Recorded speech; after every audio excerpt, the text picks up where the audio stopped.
They were expected. Out go Eddie Fisher, Paddy Garrett and Adam Williams. Well, after the second semi-final win over Paran, I don't think I've seen a more emotionally drained coach, win or lose, than Sandringham coach Trevor Barker. His team passed that test with flying colours. Look, it was my first finals game. 16 years with St Kilda and no finals. I didn't really know what to expect.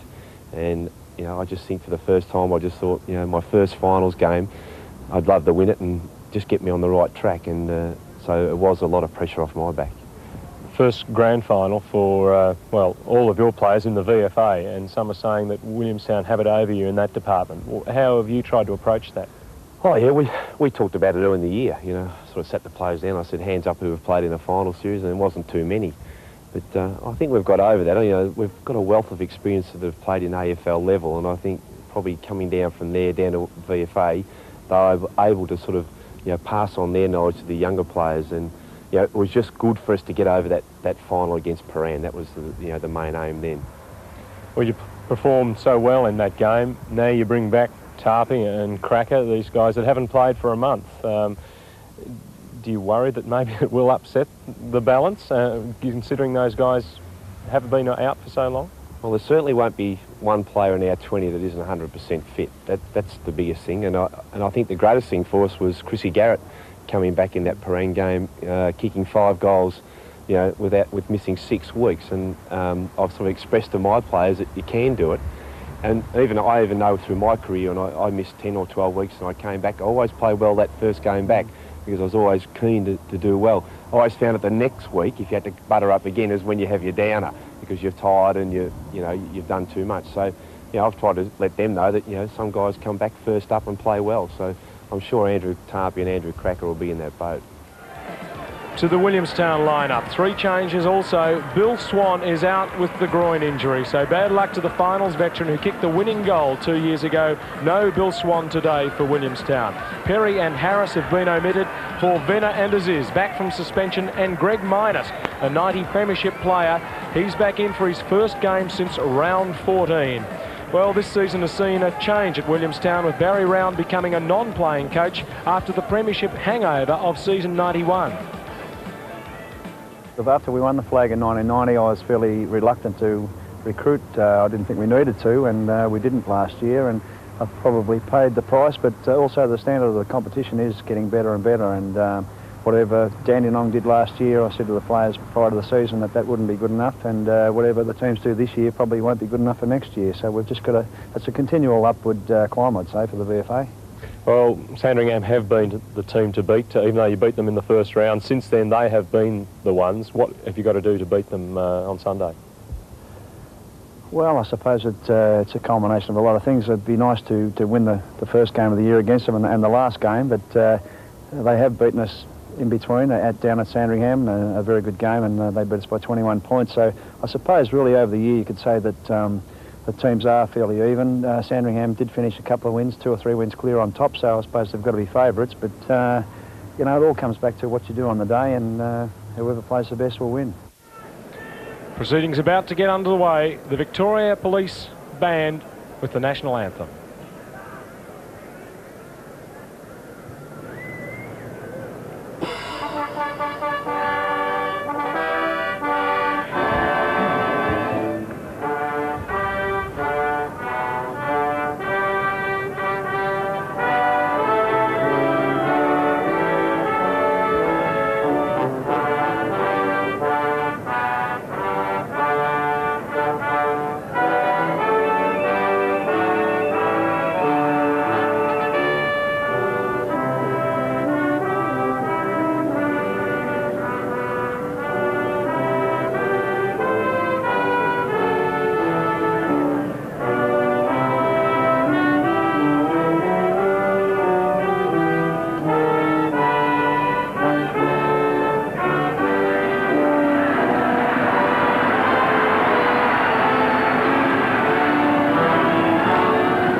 Well, the crowd are going to be involved today. There's no doubt about that. And a good number in here too, growing all the time. Certainly a bigger crowd than last year. The real crowd drawer is the Williamstown Football Club, and Sandringham have not been here for 7 years, and they'll be here as well.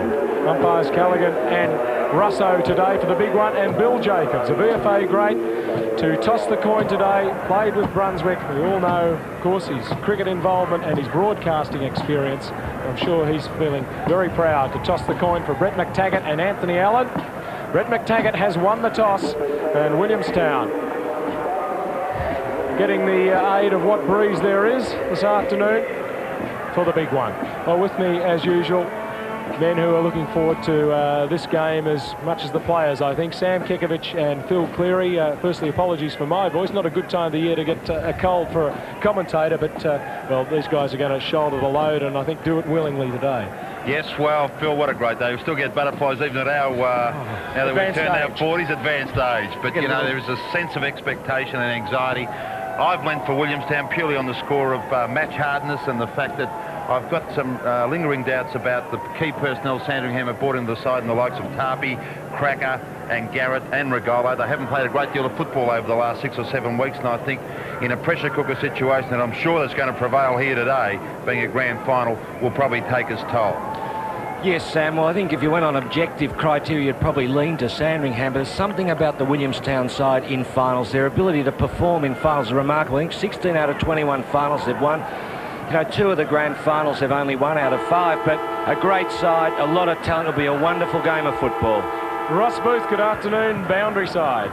Thanks, Peter, and it's a beautiful day here at Princes Park, and the ground is in magnificent condition, better than the MCG yesterday. But you're talking about nerves, Sam and Phil, and I reckon there's none more nervous than Trevor Barker, the Sandringham coach. Didn't play in a final himself. He's pacing up and down in the rooms, and there's a slight air of uncertainty in those zebra rooms. So I guess I'll be very glad to get out on the ground. Whereas at Williamstown, confident, not overconfident, not cocky, but, you know, they've proven they can really come home. I think, in fact, that Brett McTaggart has kicked into a very slight breeze. There isn't much, but they maybe hope they can come home with whatever breeze there is. So it should be a great one, and I'm going for Sandringham. Well, it's certainly a big advantage, Phil, isn't it, having been there, done that, and that's certainly been the case with the Williamstown side.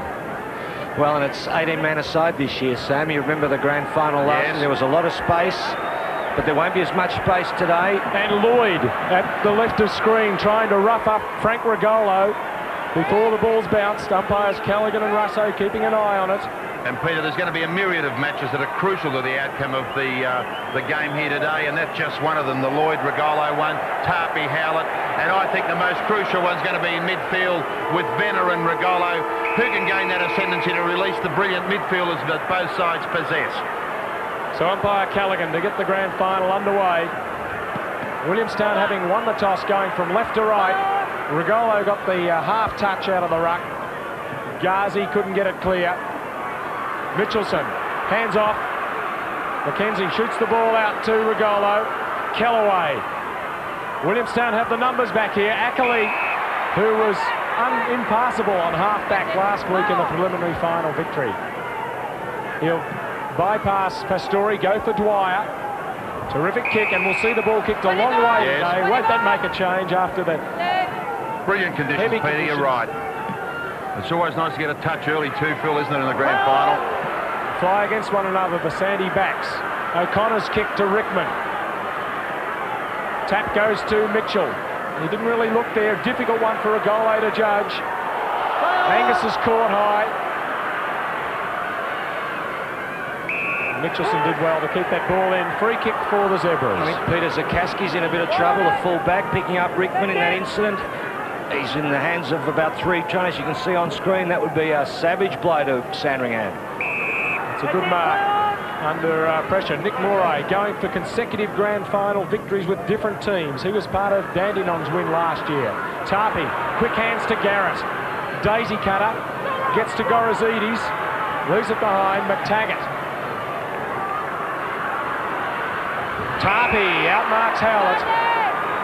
This is going to be some duel, isn't it, Sam? Tarpey v Howlett. Tarpey with about a 10-centimetre advantage on Andrew Howlett. You can see him on screen. He's a big man, and he kicks the ball a country mile. Certainly one of the many highlights, Phil. I guess Tarpey would be relieved to get a clear-cut possession in the early seconds that do tremendous wonders for his confidence. I think he'll get the distance too. Not quite. Venner in front position. Goal for Williams. Mark Williams. First goal of the grand final to Sandringham. Well, he's been an opportunist, Phil, isn't he? He's been in good form too in the finals, even though he's been held a couple once. I think during that final series, he was still able to kick 4 goals in the last game, held by Lennox, but came home with a few very dangerous around goals. And the beauty of Sandringham's forward line, you know, they are multi-pronged, you know, with Tarpey, Rugolo, Williams, and of course the dangerous rovers in Garrett and Krakouer. By comparison, Williamstown are heavily reliant on, you know, their ace in Rickman up forward. Aziz must get on top early. But that was a terrific opening for Sandringham. After 2 minutes, Sandy with the early lead. Rugolo in ruck. Kellaway left it behind. Through comes Foley. He's tackled strongly by Venner. That duel, Roscoe, Venner and Rugolo we spoke about. I just think it's just the vital clash because the brilliance of both sides in midfield. Look at that firmness in the cricket pitch area there. Great for football. Out wide, Moray. Played in Dandenong's winning side last year. Around the corner by Tarpey to half forward. Spoiled by Ackley on Krakouer. Krakouer in the front. Just had his jumper tagged by Ackley, who missed it. Well, they'll be after Andrew Krakouer, Sandringham, Williamstown, because they believe he is not fully fit, despite what Trevor Barker told us pre-game. I suspect they'll test that shoulder out fully, Peter. You're right. Over the top, Pastore. Knocked down from Shanks. Good play to O'Connor. Aziz won't get there in time. Not on the full anyway. Tried to find Williams, who's playing on the wing. We talk about the importance of a tall centre line here at Princes Park. There's Rickman. Well, I suppose he was trying to knock the ball away. Bringing down Lyle Johnston. Also has his shoulder heavily strapped. Tarpey outnumbered 2-1. Outmarked by Venner. He's going to have to do a lot of work in the back half, Stephen Venner. Cut off Tarpey. I think that'll be the ploy, Phil.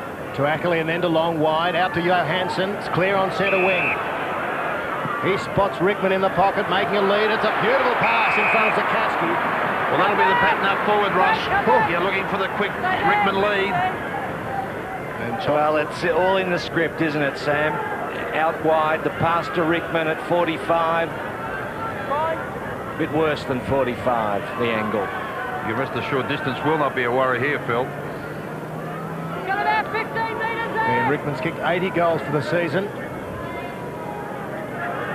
Kicked from about 40 metres, as you can see. The man well back on the mark will run in. Across the face, still in play. Oh, the back Williams. He was best on ground last week in the prelim final.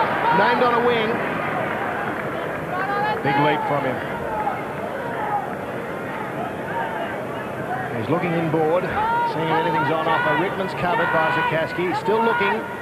Nothing on offer just yet. Oh! He's hooked it. Ran on the left foot. And Roscoe, just briefly on the breeze, it appears to be very, very tricky out there. A bit swirly, is it? Or? Yeah, I don't think there's much there at all, Sam. It's virtually no breeze. A little one, but nothing to hamper the players. I think Lyle Johnson just might be tagging Saade Ghazi too, so we can pick that up for you shortly.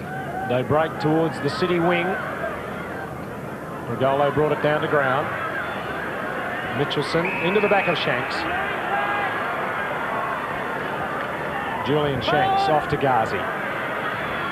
Rickman the target again. Good hands, Ian Rickman.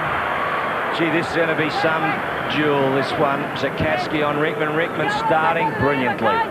That was a great mark on the second grab. Good play by Shanks, feeding the ball out wide to Ghazi quickly. Didn't give Sandringham enough time to fill that corridor. He just pulled his last kick a little, Sam. Let's see if he kicks through this one.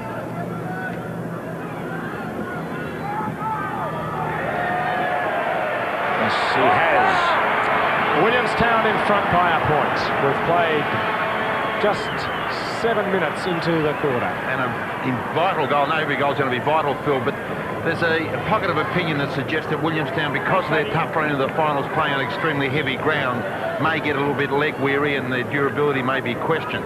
Especially it's going to be a vital ingredient on these wide open spaces of Princes Park. That's why I feel it's important to be up with them early. Indeed, Sam. Johnson is tagging Ghazi. Venner beats Joe Rugolo, the Liston medalist. Oh, possibly unlucky not to get a free. Tight in the middle. Umpire Callaghan will bounce. The umpire's doing a very good job. Haven't put a foot wrong so far. We only had 7 minutes, Phil. Well, it's not bad, Ross. Now Venner there takes the front position from Joe Rugolo, wins it too. Shark by Killaway it was, or Johnston. Lambert indeed. Now will he go for all? Johansson in the thick of things. Wide to Johnston. In front of Ghazi, the man he's tagging. Ghazi does well. Mitchelson tackled by Aziz. Koenig's there. Pace. Quick left footer. O'Connor whips it to Ghazi. Lambert bearing down on him. Centering kick. Williams at the back of the leap. Oh, good effort. Now they're in trouble. Angus back there. Oh, desperate in the goal square. Gee, that was desperate. They're lucky to escape there, Sandringham, but you mentioned a very, very good point earlier, Ross, that good hard running by Saade Ghazi to create that opportunity. Both Angus and Mackenzie named on interchange, both out there as Joe Rugolo, the Liston medalist for 1992, thumps the ball through to put Williamstown 2 points in front. Good experienced play by the wily campaigner. Knew the danger was threatening. Played the percentages. Sikorsky, this time to the Elliott stand side of the ground for Rugolo. Joe gets it back. Pretty good sports for a big man. He's evaded too. That handball not so good. A bit slow as Venner. O'Connor bundling it out to Pastore. Good work, Mackenzie. Venner couldn't bend down.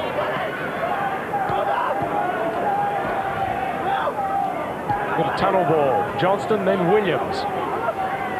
Nice handball, Callaway. Rugolo straight out from goal at a 45-degree angle. Well, he kicked 113 in the reserves after being surprisingly dropped for the second semi-final. I don't think he'll do that again, Peter. He's kicked 73 goals this season to be equal second place on the table behind Rickman with Shaw. Make it 74 now. 50-plus goal from Frank Rugolo. Gee, that was a sensational kick, Phil, from outside of 50. You never looked like missing, No. Sam, and the foot passing is brilliant. There's great pressure in the game. We've got an 18-man-a-side grand final this year, the first time for a long time. And Rugolo being predominantly a confidence player, that will do him absolutely wonders, getting one on the board early doors. He'll attack the ball aggressively from now on. Exploration by the umpire. No one won that. Rugolo trying to feed it out to Callaway. Shanks gives him a push. And there's Troy Mitchell, one of the important starting four. There's Venner, 19. Joe Rugolo on the right. Waiting for it, Moray, 31. Venner winning again to O'Connor. Moray at the front. Jason Williams in control, paddles it out to Shanks, back to Troy Mitchell. Good play, Williamstown, short, in front of Aziz at half forward. Paddles it towards Dwyer. Twisting, turning, grabbed high by Angus. Must be a free. Extremely skillful player, David Dwyer, and that'll be an important clash on this John Elliott stand wing, him and Moray. Torpedo, long, Pastore, roving Ghazi. Oh, magnificent effort, Saade Ghazi from nowhere. Kicks the goal. Yes, well, Williamstown have lined up with Jason Williams, I think, in a forward pocket, being picked up by Warwick Angus. I think that's a very good move, gives a bit more strike power up there. On that occasion, it was Pastore, who was very good overhead, nearly plucked the mark, and Ghazi, quick as a flash, onto it. And as we know, he's very dangerous around the goals. Kicked 4 goals in the final quarter of the final 2 weeks ago against Paran. Great start to the game.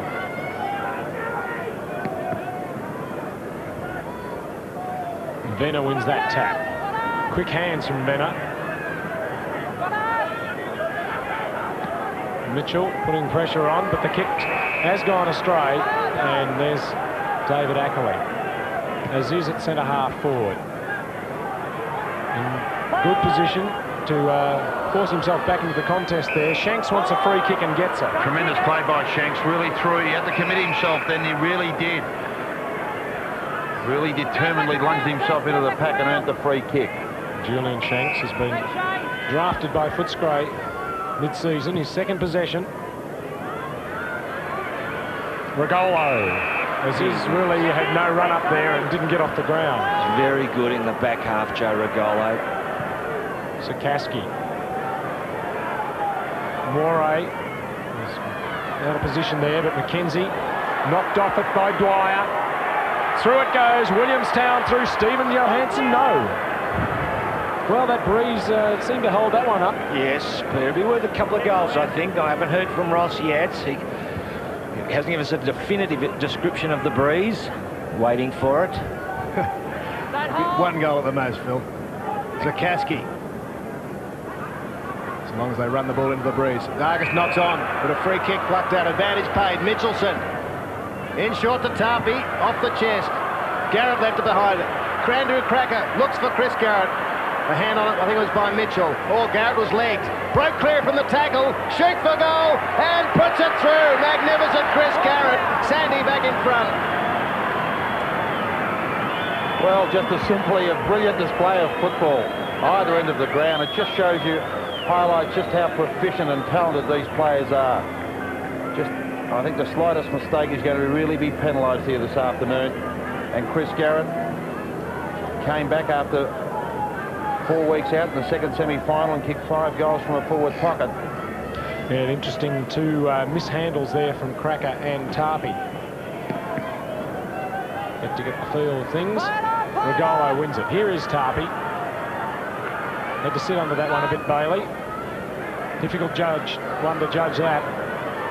There's Mitchell swooping. Oh, no left foot. But the right's worked okay. O'Connor. The story. Terribly important to Williamstown's fortune. The experienced ruck rover. Uses the ball so well. Howard up from half back. As is. Rickman was free as well. Brilliant skills, aren't they? Both foot and hands. It's Just pinpoint accuracy. It is great football, Sam. Jackers is. Reported. Received 1 week. And now finds himself in the grand final. And has his kick marked on the line by Warwick Angus, who was named on interchange along with Adrian McKenzie. Fist away by Venner, and that build-up by Williamstown. Howlett, Aziz and Pastori all getting their first clean possession after 14 minutes. They've just got to move the ball a little bit quicker up forward, Williamstown, because if their tools, the Sandringham tools, get back there, particularly Rugolo is going to thwart many a thrust. Joe Rugolo with the win over the back. Williams went in. Troy Mitchell. Dwyer. McTaggart. He's caught by Foley. Good tackle. Top play, Shane Foley. Wrapped McTaggart up like a mummy. Tarpey leads. Foley kicks towards Tarpey. Won't get there. Oh, chipping in is Koenig. Great mark on the wing. Sam, you talked about these strong wingmen. Williams doesn't look like he's playing there now, but you say it's a big advantage here at Princes Park. Oh, great advantage. The wingers play a very, very prominent role at Princes Park, and to have one of Koenig's ilk in particular, being 6'2" or so. He's a good player, McTaggart, isn't he? That was a terrific mark. Used the body superbly. Venner off to Johansson. Angus did well, should have held it though. High tackle. Oh, holding the ball, the decision. Blindside. Umpire Callaghan in the corridor there. Yes, could have gone the other way, but he did try to break the tackle as well. Umpire's not being too technical. I think he just made a mistake there, Phil. Well, he missed it. He was on the blind side, let's be fair. Jason Williams. He was obscured. Man of the match in the preliminary final. Should kick this. See how grand final nerves affect him. He's had 3 possessions prior to this. Beautiful delivery. Well, Williamstown in front by 3 points. We've played 17 minutes. It's a reminiscence of the Malcolm Blight goal here in the 80s. Well, you see the umpire here, Sam. It tells a story, really. The goal umpire, that is. What's the goal? Yeah, it's a bit high, but, well, the goal umpire will see it here. It does not move. Stays there, just goes straight over the top of his head. And Venner doing extremely well in midfield and in the ruck. Instrumental in that goal, releasing Johansson. What a great start, goal for goal. Sandy forward, in the way, Brett Gould. Gee, they're neat with their hands, the players, Sam, aren't they? Not missing a beat. No, the skill level's fantastic, Philip. Out to Shanks, the ground in magnificent condition. The players must be absolutely loving it. Shanks looks for Aziz on centre wing. Over the top was Angus. Foley duck, got out of the tackle. Inboard is Joe Rugolo. Feeds it out again to Mitchelson. A little bit slippery still. Johnson under pressure from Pastore in the back. So that's about even. Didn't agree with that one. No, I do not. Long. Coming is Williams. Oh, what a mark! Mark Williams kicked the first goal. And he's showing his class, Phil. Well, yes, Ross. I think we saw during the finals his ability to jump from a standing start. That time he had a little bit of a run. He's going to be a handful. Stephen Long, I think, got him to date. He's kicked 51 goals for the year from the half-forward flank. One already. Make that two. No, right through the middle. I think Brett McTaggart has the job on Williams. Early on, Long took him early. Now McTaggart's got the job. You know, his hands full because Williams got a bit of height advantage on him. And of course, a wonderful luxury to have a half forward of this calibre. And it just shows the value of guys like Tarpey and Rugolo, because it does put the defence under enormous pressure, and there's a tendency of halfbacks to run across and help out and leave their player unattended. Tarpey. Well, trapped by Pastore, but a desperation handball, really. Here's Callaway. McTaggart tried to stop him playing on. Here's Williams. And Garrett. You wouldn't say this is beyond the realms of possibility for him, but no, it didn't bend. That's their first minor.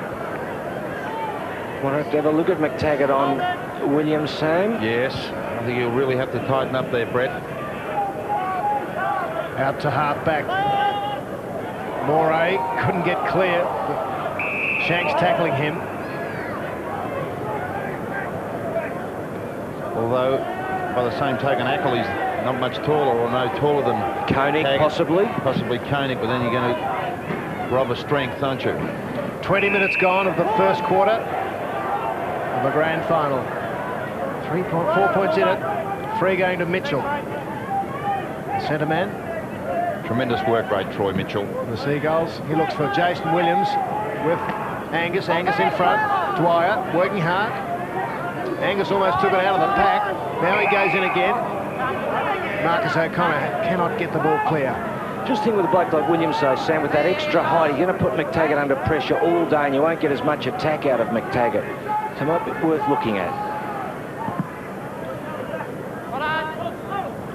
Dwyer caught by Johnston.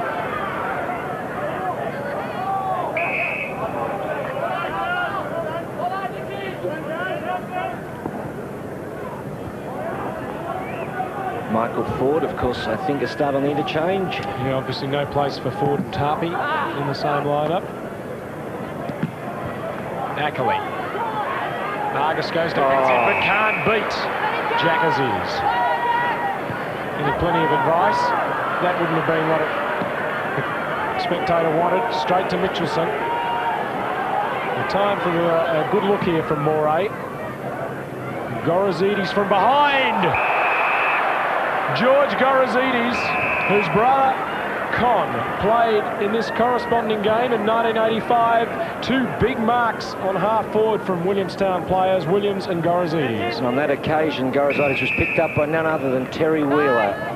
And Terry Wheeler put Gorozidis right out of the game in that grand final.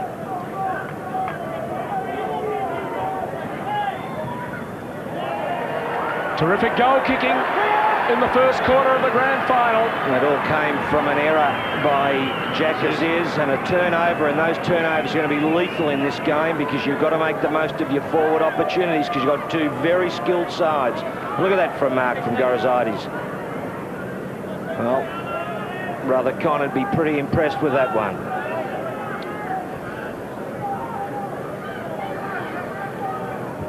So 9 points, that's the biggest lead. 10 points make it for the Zebras. 22 minutes gone of the grand final. Pastore took it with him. Quickly dispossessed. Tarpey holding, peeling for the three and getting it is Howlett. Good decision. Michael Ford and Anthony Allen, the Sandringham captain, number 8, on the bench. Allen, trouble with a hamstring, but he, of course, selected today. Angus! Oh, the marking sensational. Had his name written all over that, Ross. He goes long. Williams in front of McTaggart. Yes, Phil, a bit strong. Well, I really would look at Koenig onto the back flank, onto Williams. He's just got too much height advantage. Up towards Rugolo with Lloyd. Rugolo and Gorozidis. Gorozidis off the ground into Tarpey's path. 20 metres out from goal. Desperation. Look at the Seagull defenders wrapping up Tarpey. He's not getting any easy kicks. No, it's certainly the focus of a lot of attention. Taking him a while to get into the game, Sam, after missing a month of football. But he's getting through a power of work, though, knocking the ball on, getting involved in the fray, and he'll get better. My word, he will. Haven't seen a lot of Andrew Krakouer yet either. He's waiting behind this pack as Williams puts it straight down Mitchell's throat. Johansson has a break here, but the boundary line wins. It's being forced to go a little wide, Williamstown. Venner is down behind play in the hands of the trainer, Willie Rickman, so Pastore will have to ruck against Rugolo. Pastore in there with Koenig, can't get it out. And they haven't gone in with another tall Williamstown either. Callahan and Minette on the interchange, and this would be a real blow. Well, Williams will have to go in the ruck. Yes, there he is, Sam, 29. Ghazi will try to put it out of bounds. It didn't go. Chris Garrett, his left footer, he's wrapped up holding the ball. Good tackle by Jason Williams. Both sides, a feature of their game is their tackling. They really do pin the arms. Long towards Aziz. In front. Too many tools there. Angus can't grab it. Intercepted by Pastore. The whistle's gone. The players don't realise it. Tony Pastore's free. You hear the umpire calling it. Rickman leads short. Here's the pass. What a beauty. Rickman goes on with it. Looses Howlett. Great kick. Run up from defence. Shoots at goal. Oh, run down by Krakouer. Good play. And the Zebras clear through Angus. And now Joe Rugolo on the rebound. That's a piece of play we might remember.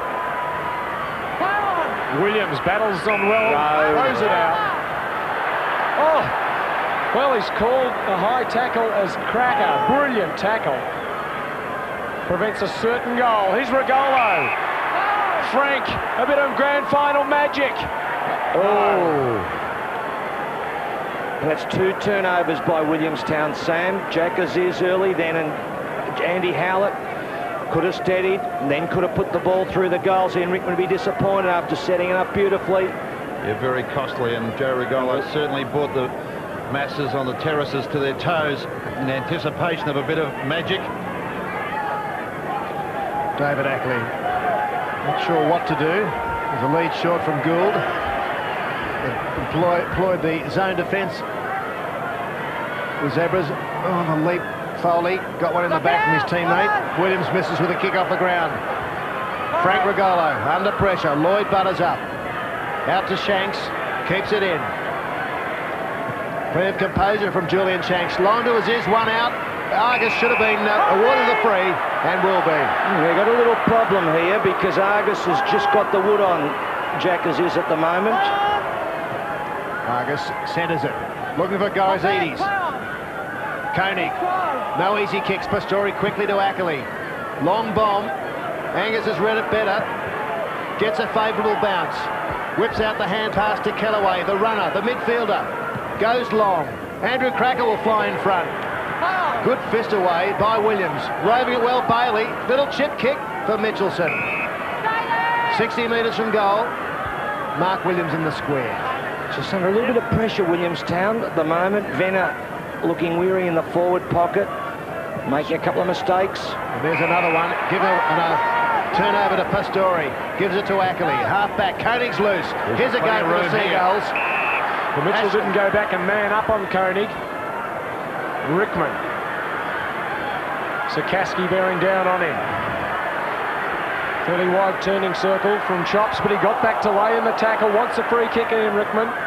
Another good tackle on Angus, but he got it away to Rugolo. Bailey. Foley's loose. Now Gorozidis is free. Long tried to hold up Foley, did well. Here's Krakouer. Oh. Gets around Gould.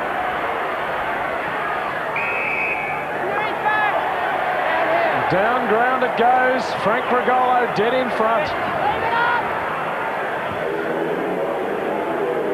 Yeah, a bit of unnecessary manhandling after he disposed of the ball. And now it's a gimme goal coming up for Sandringham. And Williamstown paying dearly for some easy turnovers and a couple of indiscretions.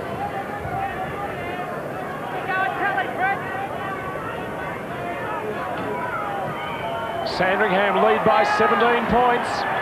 Frank Rugolo, his second. Well, they're a bit unsettled at the moment, Williamstown. As Sam mentioned, a couple of turnovers. Got Venner in the forward pocket, unable to go into the ruck at the moment. They've had to put Williams into the ruck. And the game just drifting. Bring up, Phil. Yes, and he's a key player too. And the game just drifting towards Sandringham. Looking a little ominous, in fact.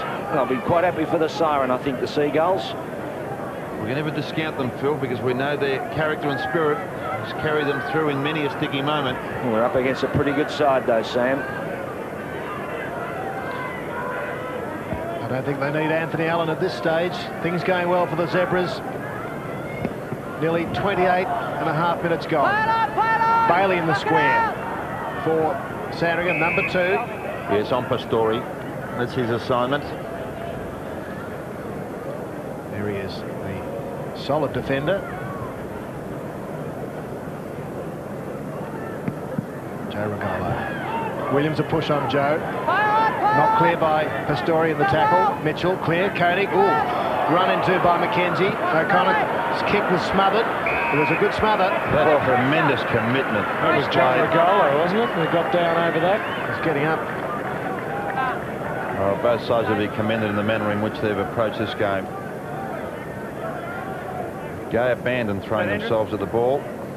The enlisted medalist rucking against Williams, who did such a good job in the ruck last week in the preliminary. Can he do it 2 weeks in a row now as Howard as the ball knocked away? Now Hansen at pace. Moray. Lambert too slow. But he's found his man, Mitchelson.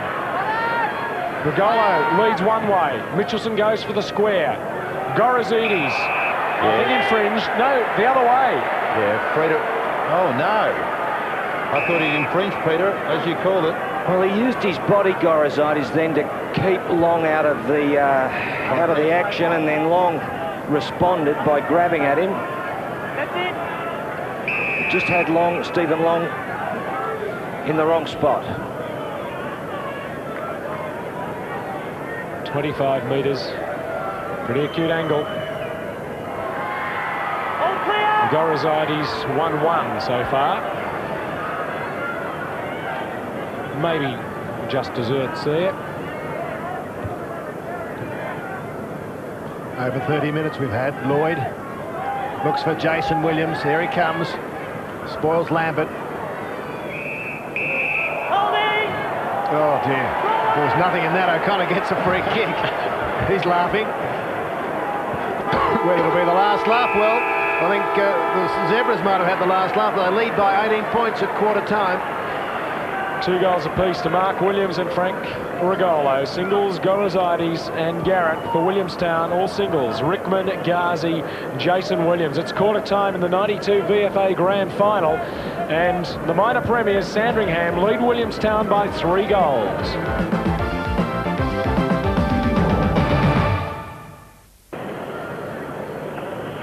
Well, we know Williamstown's fighting characteristics. First quarter points definitely with Sandringham here. And they really have been the trendsetters all season. They lost the opening game of the year to Williamstown. Barry Round very keen to win the first one and the all-important last one with his Seagulls. Sandy then went on a 13-game winning streak on their way to finishing on top of the ladder.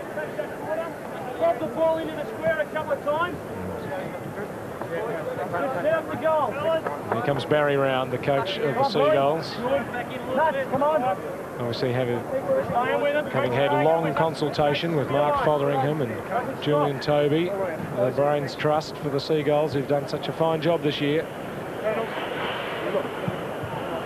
The endeavours there. Look, we could have kicked more goals, okay? Because didn't get talked to properly there, you know. Okay, that's bloody Everybody, that's what wins games. That's what wins games for a buddy. That's what premierships are made of. Blokes who want to put their body on the line for their teammates. Argy smother across there when he scored out. One just got his hands on, but to put the ball off. Everyone's running. Everyone, we haven't got one bad player. Not one. Everyone's doing their little bit. Okay, Tarps is quite hard to get in. But Jesus, how quite fucking hard does he find? Fucking hard. He finds real hard. I don't swear very.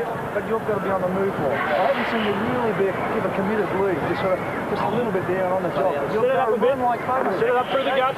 Okay, we'll put your fat there. After that, a little bit from behind too much. Rugolo shouldn't be able to mark the ball in the goal. We've got to bring it to the ground. Roll the rule applies. If I can't get it, they don't bloody get it. Okay? And you do well around the pack hard for us to work the ball up there and then have them mark uncontested. So Sandringham dominating in the air, and Barry Round wanting those little men who have come to the fore as the final series has progressed. They've lost their tags, the likes of Ghazi, O'Connor. He's wanting them to pick up the crumbs and get the ball moving for Williamstown, but they've been on the back foot. You're right, Peter. He made a very relevant point. And there was Mark Williams snapping that first goal. He's certainly been proving a few headaches there for Williamstown. McTaggart's got his hands full. But Williamstown weren't to be denied, and they sprung back quickly with Ghazi onto Rickman. But certainly Sandringham's height in defence is really worrying Williamstown. Argus and Angus, and in particular when Rugolo drops back. And there's Rickman's long kick from 50 metres out. A superb goal. But certainly Williamstown have paid dearly for a couple of unforced errors, a couple of easy turnovers, and some poor manhandling. But Sandringham have looked very proficient when they've got the ball. Their movement of the ball, their pinpoint accuracy in disposal has been a feature. And there's Williams again finding space. He ran on well there. He was the one that knocked the ball between his legs to find Callaway and then took the handball back. Yes, Frank Rugolo, 2 goals for the term, doing his job. Very lively. Tarpey, whilst not getting many possessions, also proving a live wire up there with Gorozidis. Pastorian, this was a real Rovers goal, that one. Read the ball up the pack nicely, Ghazi. Hasn't had a great influence on the game, but this duel on the other side of the wing with Koenig and Mitchelson has been a good one. Mitchelson doing very well. Cracker, ever alert and vigilant. There was a great vision displayed there. Chris Garrett shaking off the Williamstown defence. They've got a lot of options up forward. He is a proficient goal kicker, Garrett, if he gets anywhere within range. Yes, and they read the ball so very well. And there's Williams's aerial strength. He really has been giving McTaggart a few headaches, Phil. Well, they've got Ford on the interchange too, Sam. I don't know whether he'd be quite the right player for Williams, but we'll see how the game unfolds, I suppose. Stats? Well, not much in the kicks. Marks Williamstown's way. Handballs. Well, there you see Sandy. 11 more handballs.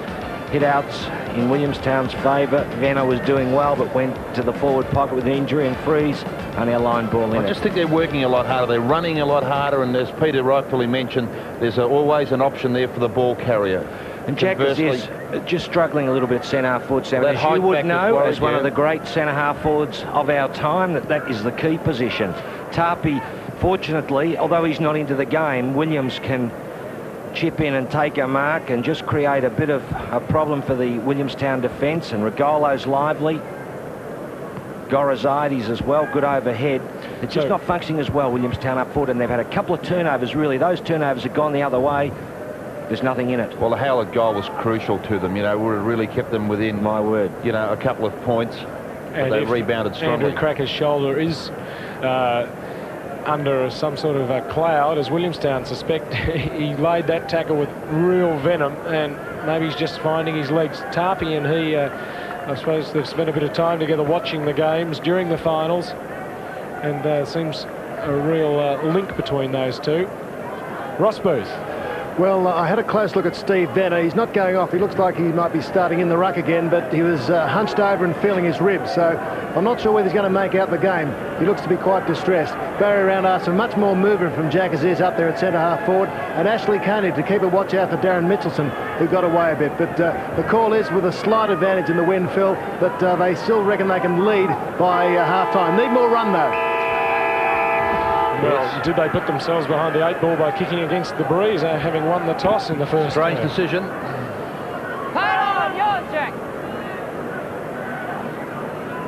Ball squeezing out to Johnston, met by Mitchell. And just looking at the flags above the scoreboard, there is a breeze favouring the end. It's a little bit stiffer, I think, than it was at the end. Yes.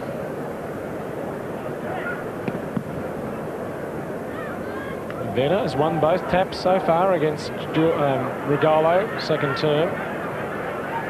Tarpey's tackle. O'Connor lost it to Dwyer. Ghazi didn't make the first possession count. Good smother off the boot of Angus. Mitchell. And he's copped the full force of that. Fine tackle on Aziz, but he snakes away. High one on Shanks. Well done, Jack Aziz. Yeah, terrific stuff. They're the sort of things he's got to work at. If he's marking, if he's under siege, Sam. he's got to work harder to get possession and throw himself into the contest. Williams drifting back in a good position here if the kick's long enough. He's got 2 to beat. Off the ground, Williams only as far as Lambert. Takes plenty of time, Lambert usually gets the ball away. Aziz trying to find Venner. He's just too big and awkward to get down to it. Mitchell doing the hard work. Koenig met solidly by Garrett. They seem more determined at the ball there.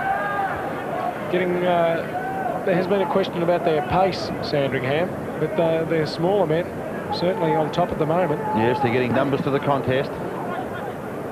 Oh, beautiful tap from Venner. Aziz taken out of it. O'Connor caught by Bailey. Dwyer. Bailey again. Ghazi. Venner. Bent down well that time. Williams again from behind. Sakaski goes for the boundary line. Johansson. Good tackle, Mitchelson.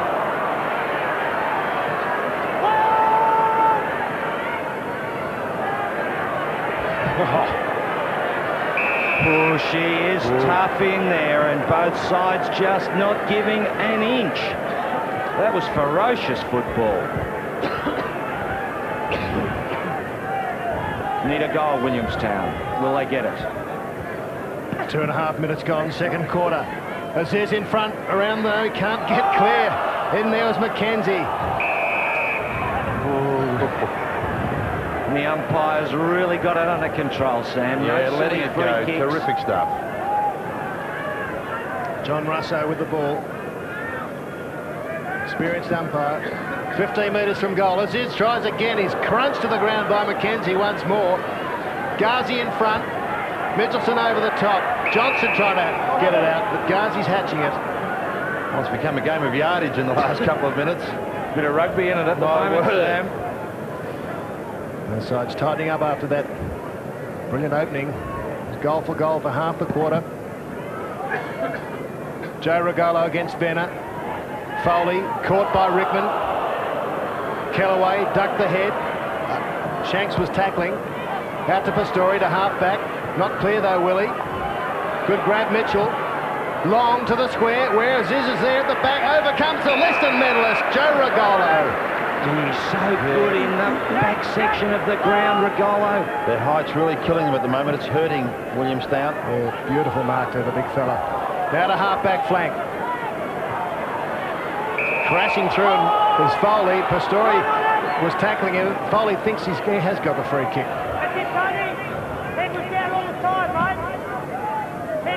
Tarpey's made a lead. Howard with a fist towards the boundary. 4 minutes gone, and the lead 18 points still. Well, you're right, Phil. They just need a goal to steady them. And Williamstown. Big Tarpey leaps, out leaps Venner. Bailey clear with a pan pass. Into space, Chris Garrett. Lovely pass, Gorozidis. He whips out the hand pass. Mackenzie from 50, short toward Frank Rugolo. Oh, strong mark to the full forward. Well, he was under all sorts of pressure from Lloyd, but his hands were just too strong. Well, he may not have played a great deal of football over the last month or so, but by geez, attacking the ball with a lot of confidence. That was a great mark under a lot of pressure. Well, he makes a fullback really work, Sam, doesn't he, Frank Rugolo? He's been first to training for a fortnight in a bid to get into this side, and he kicks his third goal of the afternoon. What a pass that set up for Gorozidis, and then another one on to... There's Chris Garrett. Look at this for a pass to Gorozidis. You wouldn't see better than that anywhere.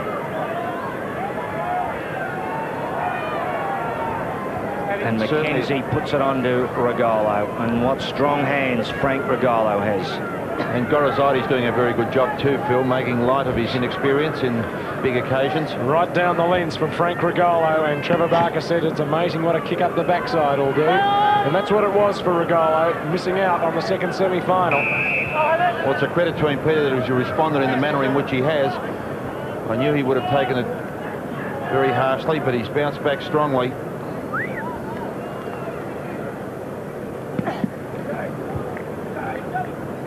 Venner again. Pastore. Front position, Argus. Argus and Angus, what a combination they've been this season. Terrific. Good run from Sakaski. Mitchelson. Howlett coming across in front of him. They're just looking at the respective forward line. Sandringham work very hard to get in front, whereas Williamstown forwards are caught behind too often. Venner again wins the tackle. Mark Williams' kick. Free kick for Dwyer.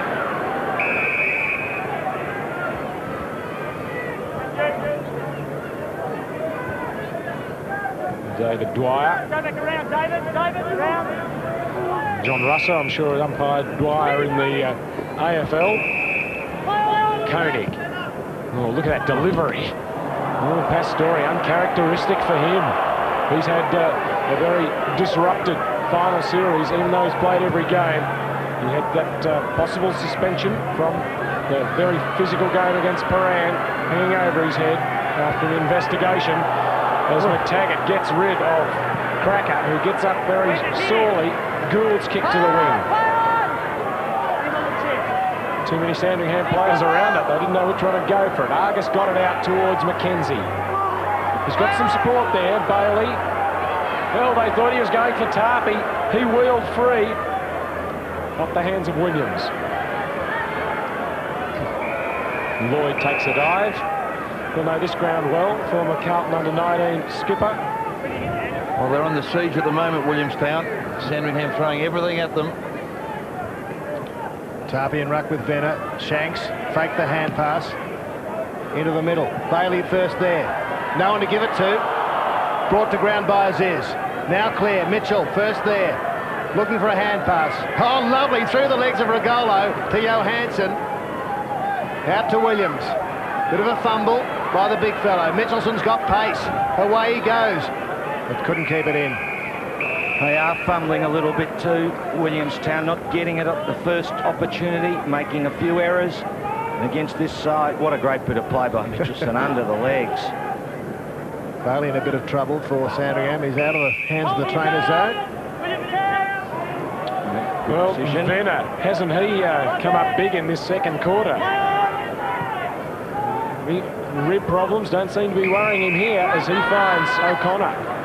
Well, they need to lift from their smalls, and this guy on screen now is one of those. Sakaski was face-to-face with Rickman. He prevented the lead. Mark from Rugolo. Well, that's where Venner is not performing. Well, they've got to do something about this yet. I'd almost put Venner with Rugolo, man on man. Yep. Sam, it's the best tactic against Rugolo. Johnston's handball to Sakaski. And tripped by Mitchell.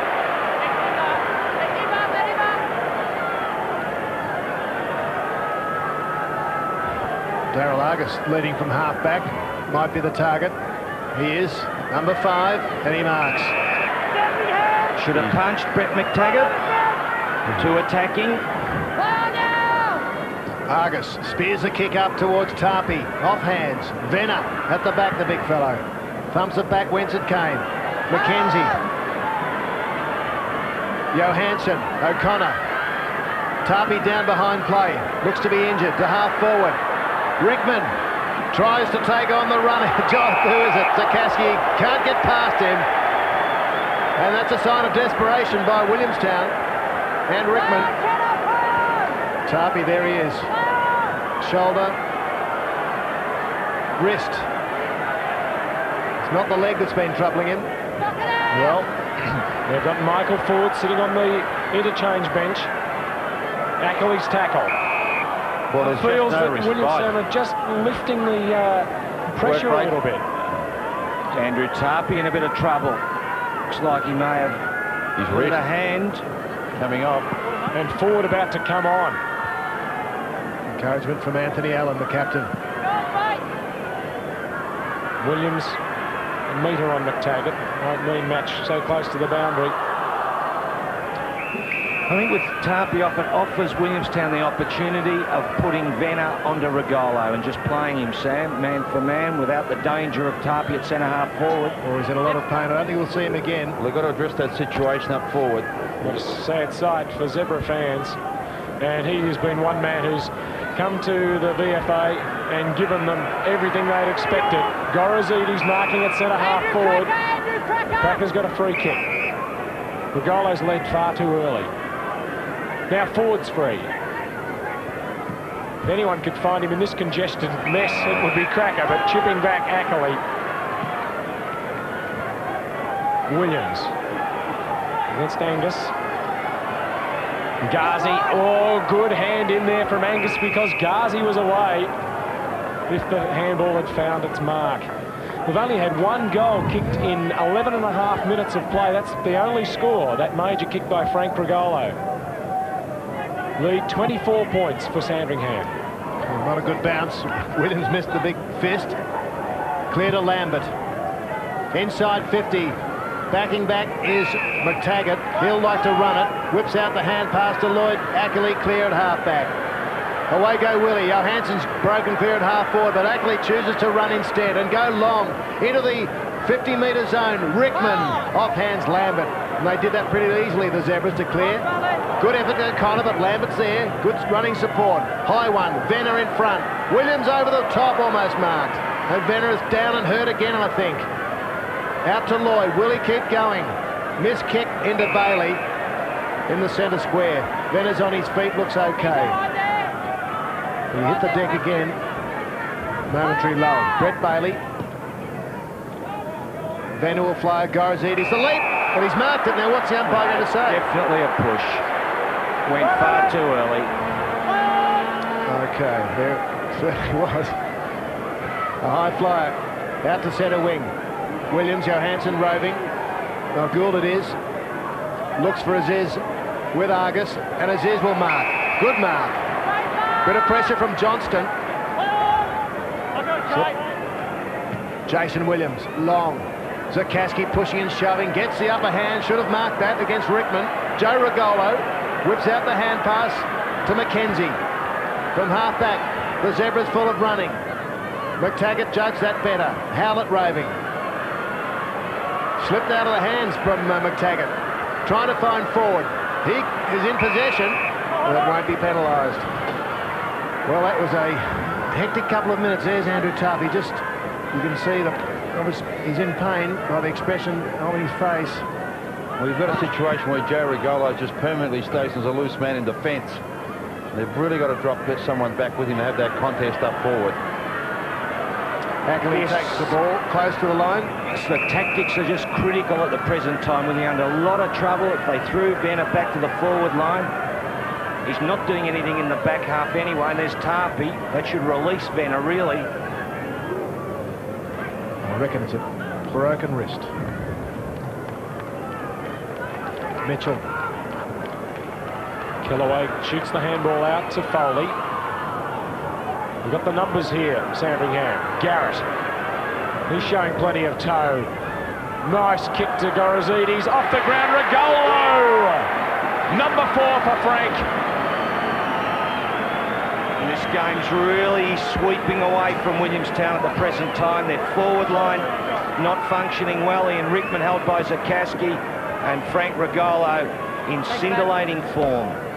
They just got the edge around the base of the packs too, Phil. When they've got the ball, they've always got a number of options and they're moving and running. Conversely, Williamstown a little bit stationary, a little bit hesitant. 30 points. As you saw, 15 minutes gone. And Rugolo absolutely in charge. Couldn't find a man. Pastore trying to lift his side, the vice-captain. Was pushed. Lucky, says umpire Russo. You're right, that's all right. Play on now, Pasty, play on now. He's called to play on, so he kicks towards Aziz with Angus. Angus clearly on top. Easy fist away. Krakouer being quiet. Found some space. Centre wing. Two there. O'Connor and Ackley. O'Connor twisting, making it hard for himself. And just giving the ball over to Kellaway. Lachlan Kellaway, best and fairest this season for Sandringham. Crackers dribble through the pack to himself. Krakouer, look at the toe, almost got around McTaggart there. He does some inspirational things, Andrew Krakouer. Not a word, Peter. Minot coming on for the first time in the match, and Johansson off. Both men played good grand finals 2 years ago. Pastore, a great finals player, hasn't really hit his peak in this match yet. As Bailey's met solidly by Minot. He's in a bit of trouble, Bailey. Angus has got Foley free. Rugolo's in the square calling for it. Stays boundary line. Angus's kick. Krakouer now forward. Lovely pick up. Michael forward. Gorozidis or Rugolo. It's Frankie boy. It's too good for Simon Lloyd at the moment. He's a very difficult customer, Frank Rugolo. He's got strong hands. Not all that tall. But he just used his body so well. His jumper was being held in the chest. Yep. Wasn't it, Phil? Their back line's under more pressure, Williamstown.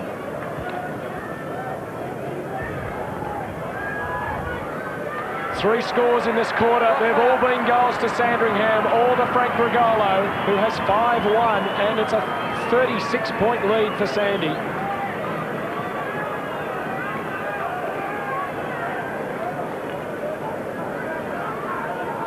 Well, 5 goals to Rugolo now.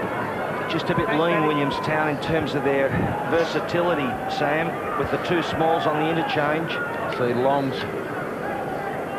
No, they're persisting with Lloyd on Rugolo. Wonder how long for, though. 5 goals to the forward. Mitchell.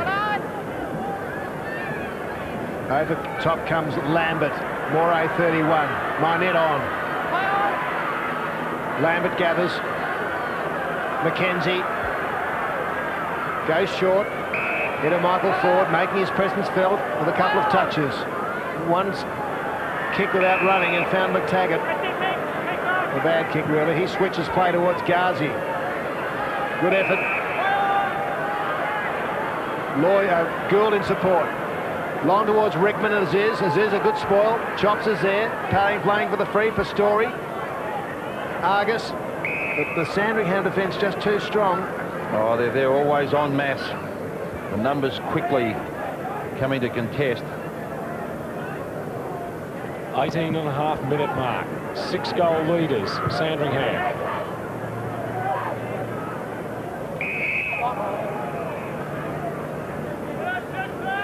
Here's Williams to defence. Good move. To the full-back. O'Connor.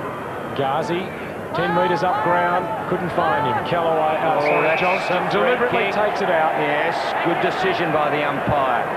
Happens too often, that. There's Lloyd moving down to the forward line. Williams the full-back, Phil.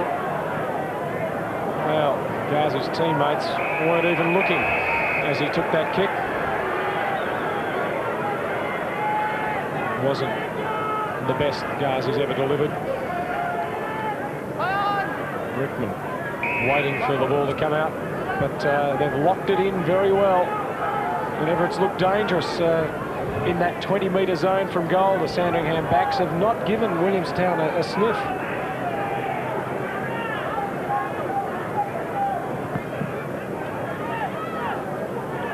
Rugolo knocks down.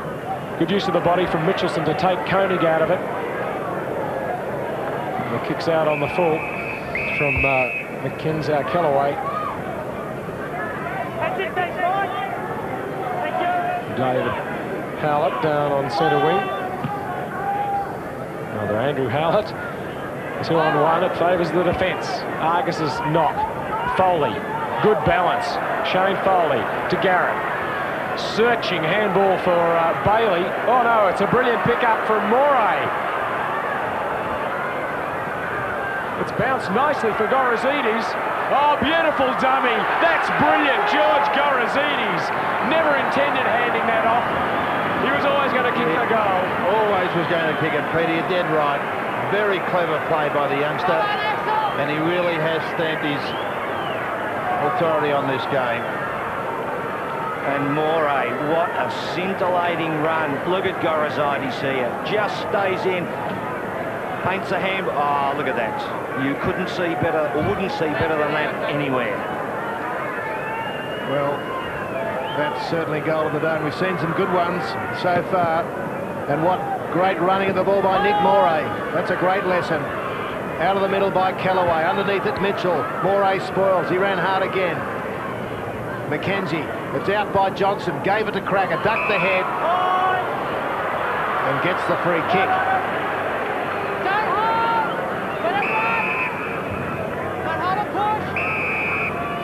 7 goals the lead. Short is on. Bailey stood his ground. Gives it to Chris Garrett. To Joe Rugolo. He's all over the ground. In defence. Up in attack now. Beats Dwyer. And Mynette. Ghazi now for support. And he ran it over. Perhaps he was going a bit harder than Johnson was at the other end. 4 goals straight in this quarter to Sandringham. Williamstown haven't scored. Shanks's fist. Gathered by Chris Garrett. Rugolo tries to tap it off. Williams and Gorozidis got in one another's way. Long's handball. Gould, hoping Shanks will be on the end of it. He is. It's going to bounce back again. Brett Bailey flipping it over the top. Difficult bounce. And Koenig on the rebound. Williamstown looking to make something. Rickman. Good use of the body here. Lloyd's gone up into attack. Aziz, a good tackle on Sakaski. Bailey back to Angus. Terrific defence from the Zebras. Here it is with Foley centre wing. That was sensational play in the last line. The crowd loved it too. Those Zebra fans out on half-forward flank. Chip kick by Kellaway. Up to Williams, trying to feed it off. Not tackled yet. Back to Kellaway. He's got support. Zebras right on top. Johnson spears a beautiful pass into Mitchelson. He's got Joe Rugolo loose at half-forward. He spotted him. There he is. He marks. No, he doesn't. Still rows it. Shoots at goal, Joe Rugolo. Back there is his brother Frank. Shepherding, but just offline. Well, if they don't put Venner on to Rugolo, really, it is just staring out as the move. The present time. Just appear to have a better recovery too, the Smalls of Sandringham. They're down and they're back on their feet, straight back into it. Good tackle. Good tackle. Mitchell. Ghazi can go again. He'll have to bypass the half-forward line and go for Lloyd, who's been moved up to full forward. And here is Angus getting away from him and finding the diving Johnston. On comes Callanan for the first time. Lloyd on the half-forward line, I think on the flank at the moment. Here's Foley. Williams has got the job up on Rugolo now, and the marks with Dwyer. Angus might be in trouble for Sandringham with a hamstring. Intercepted by Moray. Shorts on. Andrew Krakouer inside 50. He'll have to feed it off quickly, which he does. To Chris Garrett, who goes for goal. Gorozidis is there alone. And he goals. Third goal to George Gorozidis. 2 in this quarter, and they're absolutely running away. 8 goals, 1 in front. Well, it's just so all too easy at the moment for Sandringham. And I notice Williamstown, all their players are dropping back in defence, and when they do finally clear it, it just comes back to the stone wall of Sandringham, and they're just getting continually peppered up forward, and Gorozidis there on screen. Yeah, another wonderful option for them up there, and it's his third for the match. They haven't scored since the 16-minute mark of the first quarter, Williamstown. Well, we know what they can do in adversity. This will have to be the comeback of all time. Pastore missing everybody of his own team. Bailey took it from Mackenzie, kicks up towards Krakouer. He's pushed into the ball. Kellaway for Williams. Lachlan Kellaway from a standing start. Rugolo against Williams. Gorozidis.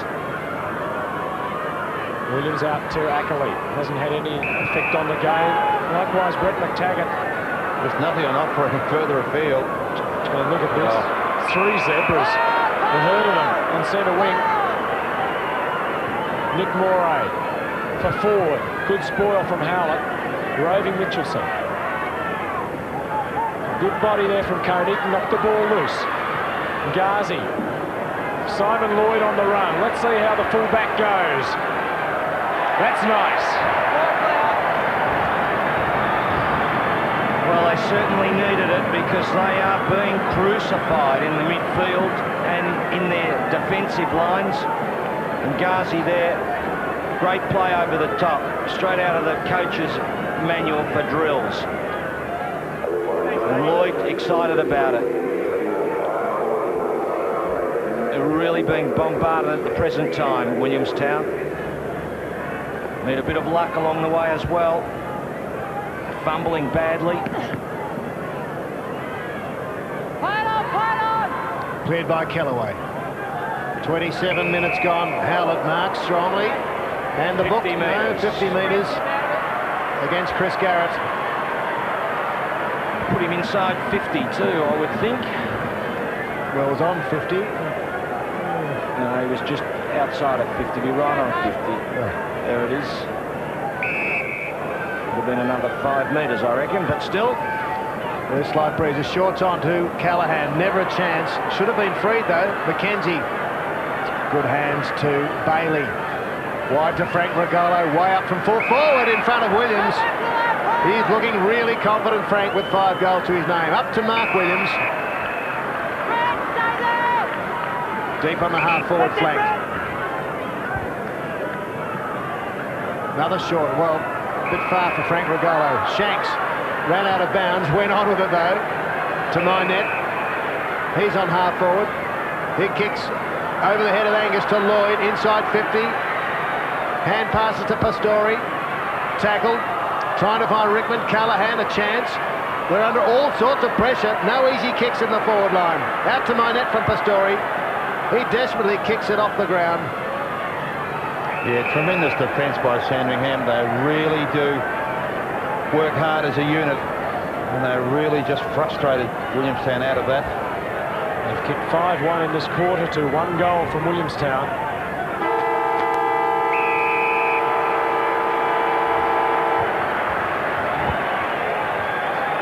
Sikowski and Rickman. A little tango to finish off the first half.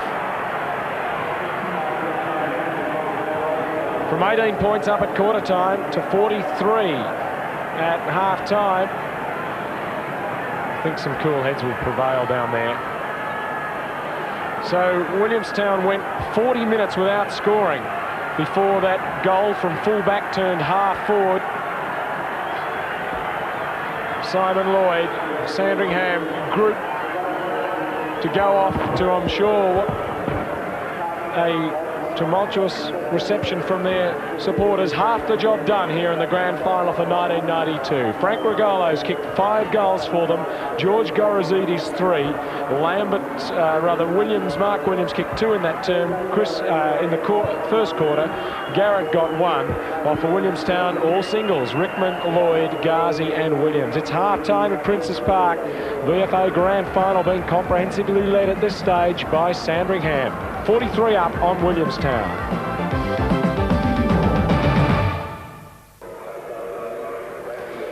Well, we'll be having the 17th VFA Grand Final half-time sprint very shortly. The renowned sprinters over 400 metres making their way out onto the ground. But before we do that, let's take a look at some of the great goals and marks from season 92 in VFA football. And once again, Aussie rules okay. Well, it's time to test those lungs again. It's time to travel to the grounds once more. It's time to go and watch the big men fly. Feel the excitement in the air. To scream at the men in white, unfair! To cheer your heroes on, to win or die. Down the race to the sacred soil, all amongst our sweat and toil. They burst through the banner to the sound of a mighty roar.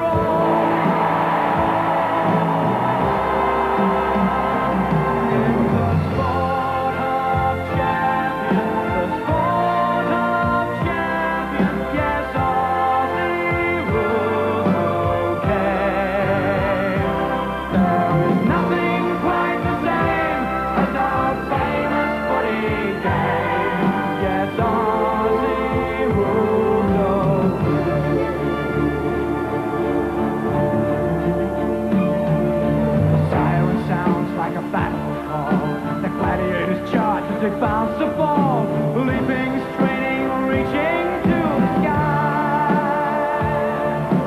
Fearless courage shows the way. With a dash and a goal, you lead the brave. The scoreboard's looking good, and you're feeling high. For those who reach grand final day, to see a team kick right away. In the final siren sound to a mighty roar.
Oh, to reach grand final day and see your key team kick right away. That's the refrain of the song. We've seen Sandringham kick 43 points clear of Williamstown in the first half of the VFA Grand Final. We'll be analysing why a little bit later on. But out on the centre of the ground, we've got a lot of junior sports taking place on very firm going. Around the outside of them, the renowned sprinters about to do their work. And they'll be appreciating the going, I'm sure. And to run through the list for the 17th final at half-time in a VFA Grand Final, here's the voice of professional sport in Victoria, Eddie Bush. Good afternoon, Eddie. Good afternoon, Peter. Yes, it's a great day for the final and a magnificent track. And Greg Jinks, the winner last week's final, is the runner in the grey, and he's on 44. The black, Wayne Philby on 36. David West in the pink on 34. The green, Brad Diamond on 34. Steve Johnson in the yellow from 32. The blue is Ron Hogan, who was winner of the Ironman at Pyramid Hill from 28. Mick Fiedler is a scratching, and of course Johnson come in. The white, James Finlay, the two best runners, of course, on 8 metres. Finlay, the winner of the Kilo Gift last year, and the red Tony Kinshall, the winner of Burramine. He's the scratch marker. 44 metres between the limit marker Greg Jinks, who's better known as a 70-metre runner, and back to the scratch marker Tony Kinshall. These conditions, of course, are by far the best. We've got a couple of runners in there that are noted 1,600-metre runners, so they will not have the advantage they've had in the heavy going at Port Melbourne. Well, the starter, Sid Jackson, about to send them on their way in the renowned silverware sprint over the 400 metres. You'll have to be good, Kinshall. He come home very well to win a final. They're on their way in the final now, the renowned silver plate, and out in front of them is Greg Jinks, who's got to go all the way. He's only a sprinter. He's got the last half will be the biggest problem. Behind him then is Wayne Philby in the black. In behind him in the green is Brad Diamond, probably the favourite. David West in the pink is on the inside. Steve Johnson, the stablemate, in the yellow. Further back to Hogan, the 1,600-metre runner, in the blue. Then the two back markers have got a very big job. Finlay in the white, and further back to Kinshall. Greg Jinks it is, though, that still shows the way. On the outside, David West, and making the charges, Brad Diamond. Jinks is still in front, but Brad Diamond in the green goes up to him now. West it is in second place, but Brad Diamond in the green has got to the front. Westy stablemate will run second. Jinks will run third. Hogan fourth. Johnson fifth at the completion of the renowned silverware sprint. Brad Diamond, who was probably the logical favourite for the race in the green, has taken it out. A very good winner. He is very pleased indeed. Here he comes now, and his shot learned nicely. Cleary, stronger and faster than the rest of them, and he's won it very well indeed, and he's very pleased indeed. David West from the same stable, so they've cornellaed that final, and now we have the winner, Brad Diamond, the winner of his first race as a professional and his biggest race, of course, coming over to be presented with the sash, and he'll be interviewed there. And there goes Diamond again, and he'll have lots of looks at that replay, I'm sure, Brad Diamond. And now over to Ross in the centre of the ground with the winner, Brad Diamond. Thanks, Eddie. Well, Brad, you had a big smile on your face either that or you're just trying so hard you're grimacing. Oh, I was just rapt, you know. Just like to thank my coach Brian Morgan, all my teammates for today. Also renowned silverware putting it all. It's terrific, thanks very much. And it was well done diving into the mud last week to get second place at Port. Oh, I just couldn't help it, you know. The conditions are where they are. It's a top job here at Princes Park, but I'm just wrapped, you know. It's just terrific. I've got up. Good. Just wrapped. Terrific. Congratulations, Brad Diamond, the winner of the renowned sprint. Well done to Brad. $700 richer for that performance here today. And, well, as Eddie said, the favourite going down the back straight there, and he finished over the man who led them from the start and couldn't hold on. So well done to Brad Diamond. We'll be meeting a former great of VFA football shortly by the name of Eddie Mealy, the Dandenong great. He'll have his thoughts on what he thought of Sandringham's tremendous first half performance here against Williamstown, and we'll be meeting perhaps a future great of VFA ranks, Nigel Scott, who's the VFA Quit Junior Player of the Year from the Springvale Football Club. We'll find out about the wonderful season that young Nigel has had. Well, the 6 VFA clubs involved in the club raffle have done wonderful work under the direction of Frankston's Adrian Lloyd. Sold something like 85,000 tickets, and all the ticket stubs are in that car, and whose ever name is drawn out first will win the vehicle. Ross Booth is down there, our professional raffle supervisor. So all those VFA fans who bought raffle tickets, stand by. We'll find out who's won the raffle. Thanks, Peter. Yes, the worry is how we're going to get a ticket out. Rocky Lloyd, the general manager of Frankston's, going to open the hatch, so we'll let them all fall out. And you're going to pick the winner on me, Vic Anderson. Oh, Vic Howie, I wouldn't want to get in your way. Now, don't look, Vic. He's burying his head there. He's coming up for air. He's got a winning ticket. That wasn't in my... No, I realise that. That's Richie Didge. Let's have a look. Who is it? Now, this is for which prize, Rocky? Ford Laser. This is for the first prize, the Ford Laser GL hatch. Chris Maniform, care of... It's like Carnegie Post Office, I'd say. Okay, Chris Maniform of Carnegie won the car. Congratulations. And the second prize is guest furniture to the value of $5,500 from Frankston. This is 6 VFA clubs have been involved in this, including Frankston, Oakley, and the second prize. C. LePere of Glen Waverley. C. LePere of Hampstead Crescent, Glen Waverley. Congratulations, $5,500 worth of furniture. And the third prize is for a Port Douglas holiday for 2. Flying Ansett, and it's won by Barry Wright from Springvale. Barry Wright of Springvale, third prize, and one more prize to go. One more? We had Coburg, Werribee, Oakley, Dandenong involved in this VFA raffle, and Vic Anderson has the final prize, the fourth prize, and somebody. Oh, we'll have to find you, Anne. From Anton Close, Werribee. Okay, Anne hasn't got a surname, very young girl, obviously, by the writing, so congratulations. You've won the TAG Hi-Fi, I'm sure you'll enjoy that. So congratulations to all our winners and to all those clubs taking part in this VFA 1992 raffle. Thanks, Ross. And the biggest barrel girl in history, Vic Anderson, dual Liston medalist for the Port Melbourne Football Club. Well, the Victoria Police Band played the national anthem, and that's just one part of the Victoria Police's long music arm. During the week, I went to the Canterbury Girls Secondary College to see Code 1, the rock band, in action in front of a very enthusiastic crowd from the local primary schools.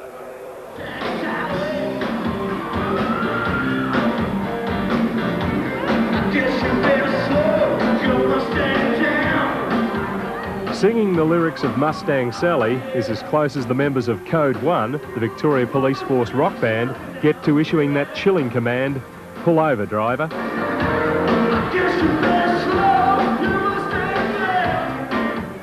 Having played 196 gigs last year and being their own roadies, there's no time for Code 1 to be anything other than the hardest working band in the country. Yeah, we have to pass the same entrance requirements as normal operational police. But this is what we're hired for as professional musicians, but we're all sworn constables as well. Is there any chance you'll be taken off this duty and put on the beat? No, we're hired for this. We're hired for this. A couple of members of the band have gone on to operational duties, but no, this is basically it. Since the formation of the Victoria Police Band in 1891, music has been an important part of police public relations. But 100 years later, the Vic Police have everything from a wind quartet to a trad jazz band. You know, it's a common bridge between general public. You know, everyone likes music, and the different bands target different audiences. Obviously, we go for kids. The show band that we have, which is like a big band, that targets the more middle-of-the-road sort of audience. There's bagpipe band. They do things like police funerals, march outs, you know, graduations. And I believe have just placed in the World Championships. That's right, yeah, world class, like the rock band. At the Canterbury Girls Secondary College gig, the rock band was joined on stage by 2 guest soloists from the school, Melissa LaBouche on sax and vocalist Maddie Brennan.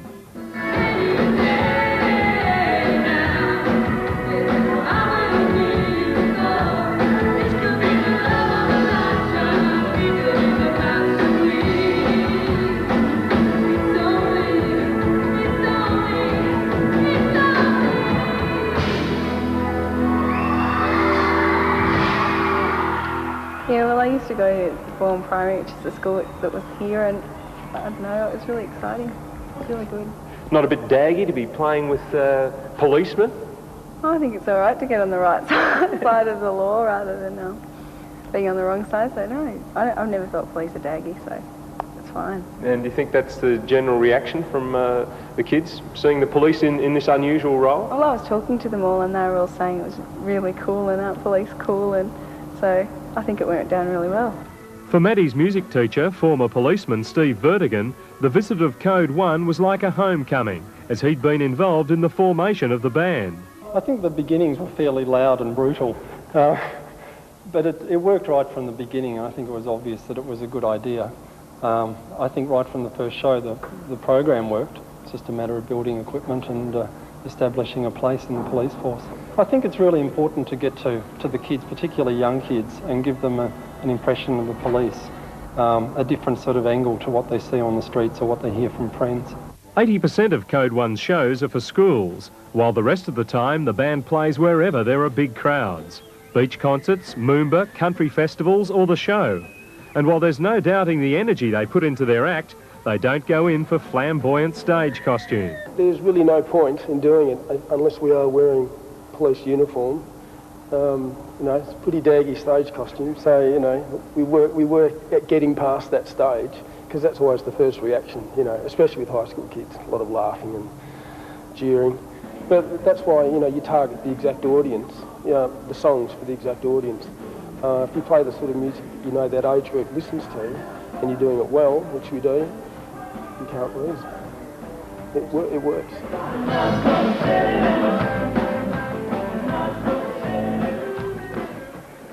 Sure does work. I had a great day watching Code 1 out there at the Canterbury Secondary College for Girls during the week. And if you get a chance, catch Code 1's act. Well, we're going to acknowledge the VFA premiers today. We've already seen Werribee and Frankston win in the under-19s and the reserves, respectively. But we're going to acknowledge one of the VFA's up-and-coming talents with the VFA Quit Junior Footballer of the Year award. And it's gone to 15-year-old from Springvale Districts Football Club. And Nigel Scott, must be a great honour to be holding that cup. Yeah, it is. What do you put down your exceptional form to, because you've been acknowledged as the most promising player in junior ranks in VFA football? Well, it started off when I just wanted to play football for fun, and then as I started getting better, my dad started teaching me, and then coaches from all around were just helped me out. And so it was mainly my dad. He was a good footballer when he started. And who did he play for? He played for Wood and Heskett, and he's just told me all about his football skills, and he's helped me. Well, what position do you play? I used to play ruck rover, and I still play there sometimes now, but this year I've played at centre-half forward. You're 15 years old. I would have thought even at 15 you're probably a little bit short for that key position, the hardest position on the ground. Yeah, well, Dad's been giving me all these things to build up my hand muscles and that, and he said it helps to take better grabs, and I can take good marks, he reckons, and use my body. If I can do that, he reckons I can play any position I want. OK, well, you certainly got the confidence. Well done this season. And Danny Winkle, who won this in 1990 from Frankston, has just been drafted by Essendon. Do you want to go to the ultimate in football? Yeah, I'd love to play in any AFL club, and it doesn't matter which one it would be, but I just love to play for anyone. OK, well, let's see you in VFA senior ranks first. Well done today. Congratulations on your award. The VFA Quit Junior Footballer of the Year, Nigel Scott. Well, he's a man who has done it all in VFA football. One of the greats, and he's down at ground level with Ross Booth.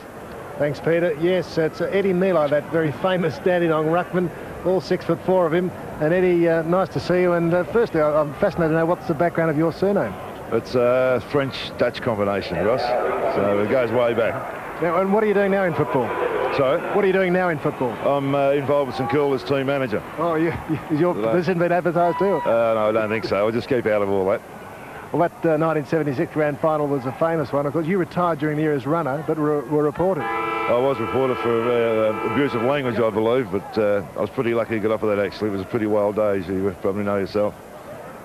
Sandringham look like they've got it wrapped up at this stage. Got to sign up. They've got all the answers. The Rugolos having a ball. The half-back line's impassable, and they just play very good football. In the old days, I suppose, a VFA footy, you'd have to start a blue, but of course with the Vic Safe sponsoring the VFA, it's really clean stuff. You can't do that these days. Yeah, I was just talking to Stretch Andrews, actually, and he said to me, the only thing you can do now if you're at Williamstown, start a blue, and I probably agree with him. And Phil Cleary said that you you said some things to him during one game at Coburg that he'd never heard before. Yeah, I never realised he was Aussie made. I called him a little wog or something. In those days I thought he was, but obviously not. OK. Eddie Milo, a great VFA champion, former Dandenong ruckman, here at Princes Park at the Grand Final. Okay, well. He's been called a lot worse things than that. I'd take that as a compliment if I was you, Phil. Indeed, I tell you what, he could give a mouthful, and he was pretty scary up close too. What about his summation of the game, that it's all over? Well, I think he's not far off the mark. Williamstown have really struggled. That Sandringham defence is fantastic, and Joe Rugolo in the back half just been unable to pass him. Basically, simple as that. Yeah. There's speak of the devil.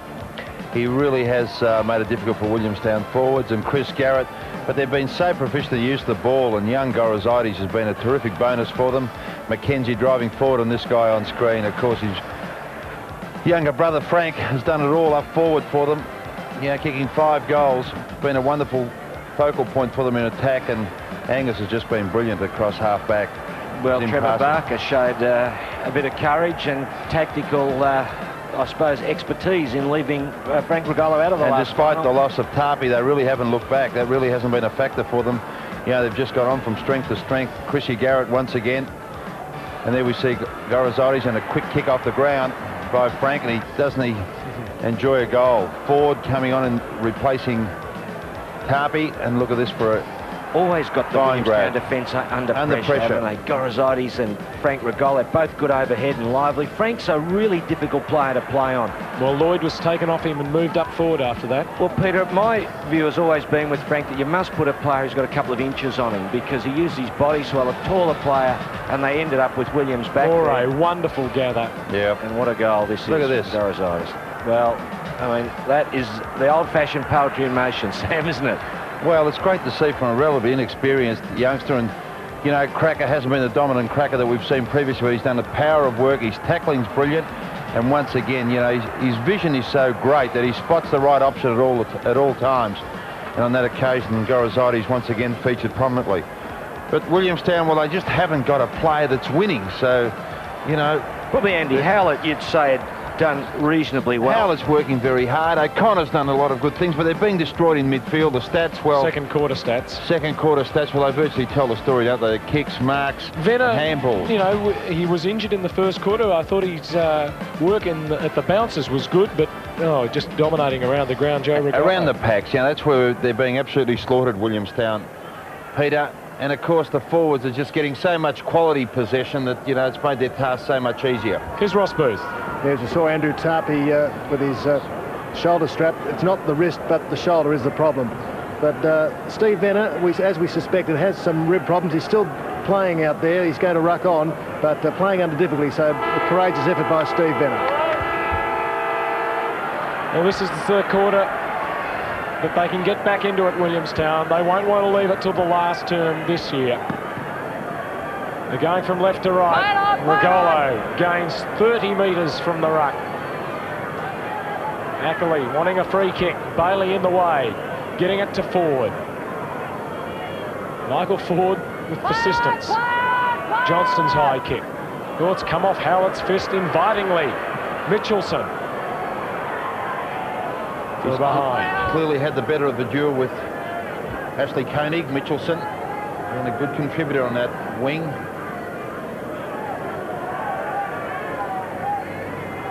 Jason Williams at full-back now. Against Ford, I think. Free kick to Howlett. Well, one thing's for sure. If Williamstown could kick 2 or 3 in a row, this crowd would make them feel like they're playing with about 22. As we saw the ability that Williamstown have to lift when everything's going for them just 2 years ago. In the back, free kick for Lachlan Callaway. Rugolo, one out against McTaggart. No, it's Williams, sorry. And there's Lloyd back there, kicking it out on the full. Looks like Lloyd's got Gorozidis. Rugolo's got the ball, and he's got a goal. Oh, I don't know. Yes, over the post. 5-3 for Frank Rugolo. Just deviated at the final second. Yes, Peter, going back, we'll see the kick here. I think it was just to the wrong side there, just to the left. Or you see the post there moving. It actually hit the post. Well, they all flew, Williamstown and Bailey. Krakouer going back with it. Doesn't have to bother. Brett Bailey from outside 50. Opening goal in the third quarter to the Zebras. Well, things couldn't be looking possibly any better for Sandringham. Brett Bailey, I venture to say, is probably his first goal for the season. I can't recall him kicking one previously. And by gee, things are looking up, and a large crowd here, as you say, Peter, in anticipation of a Williamstown revival. But there just doesn't seem to be a great deal happening for them at the moment. Well, he's really put Pastore out of business, Sam. Yes. And Angus has destroyed Jack Aziz at centre-half back. Well, I just haven't had a target up forward. Williams is, that's Jason looking after There's a big There's the mark. man, Angus. How does this fella play football? Mackenzie. Howlett. Straight through his hands. Ackley. Tried to do a bit too much. Garrett slipped it through to Johnston. Bailey. Kellaway. Couldn't make the first gather. Shanks caught by Foley. Well, Williamstown Phil have been renowned for a number of remarkable revivals, but I just can't see them getting back into this game. Sandringham have really got this in their keeping, and by gee, they're hell-bent on keeping it as well, the advantage. Then it was over the top. Bailey again. Tumbling punt to Frank Rugolo, but will it spoiled. Andrew Krakouer has gold. Quick work by the little fellow. Pounced on that, and just inside the post as Bailey bombed it long and Krakouer was crumbing. Well, I was getting a bit worried, Roscoe. I think in the papers when I said he'll kick one or two or a number of magical goals, he didn't have any till half-time. He's done the right thing and put through a sizzler. Oh, just sheer brilliance, Krakouer. You know, the manner in which he got boot the ball then.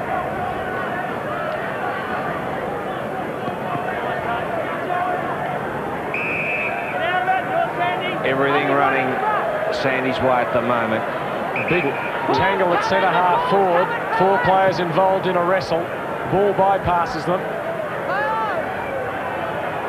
Here's Bailey off the ground from about 40. That was a very confident attempt. Lloyd onto Minor. His knock goes past Callaghan. Moray gave it to Bailey. He's got the sniff of kicking goals here, Brett Bailey. He likes this forward business. Yes, they've just completely broken Williamstown's spirit, Sandringham. I'd get Jack Aziz to the back line, Sam. Put him in centre-half back, put Howlett second forward turn. line. And Hallett's gone to centre-half forward now. Venner at the back, Rugolo in the front, Minette. Thumps long to centre wing. O'Connor loses his footing. Lambert. Plenty of pace. The Zebras have got pace. Over the head of Mackenzie. Up to the leading Mark Williams. Ooh, crash. Off the ball, McTaggart and Mackenzie. Still in play. Minette. Krakouer was the tackler. Loose to Johnston. Feeding out a hand pass. A good one too to Joe Rugolo.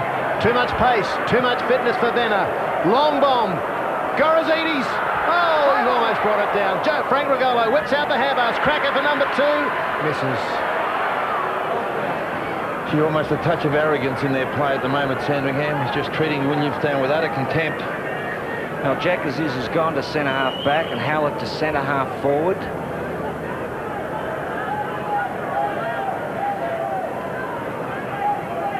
Williams wants a Venner mark. Aziz is there also. Ghazi hits it at pace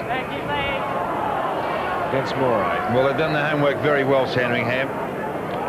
This was one of the potential danger men, and he's been certainly kept under tags. Howlett. Fist away from Angus. As a matter of fact, Williamstown's prime movers, and there's one of them, Marcus O'Connor, whilst battling hard, has been well contained. Ghazi, Mitchell hasn't been the prominent possession gatherer that we've seen in previous finals. Steve Venner pushing aside Joe Rugolo. Moray's kick smothered. Fist by Shanks. Bailey, ball on a string. Long torpedo. Gorozidis read it very well. Saw it early. He's kicked 3 goals. And will kick from about the 50-metre line. 7 minutes gone, third quarter. 59 points.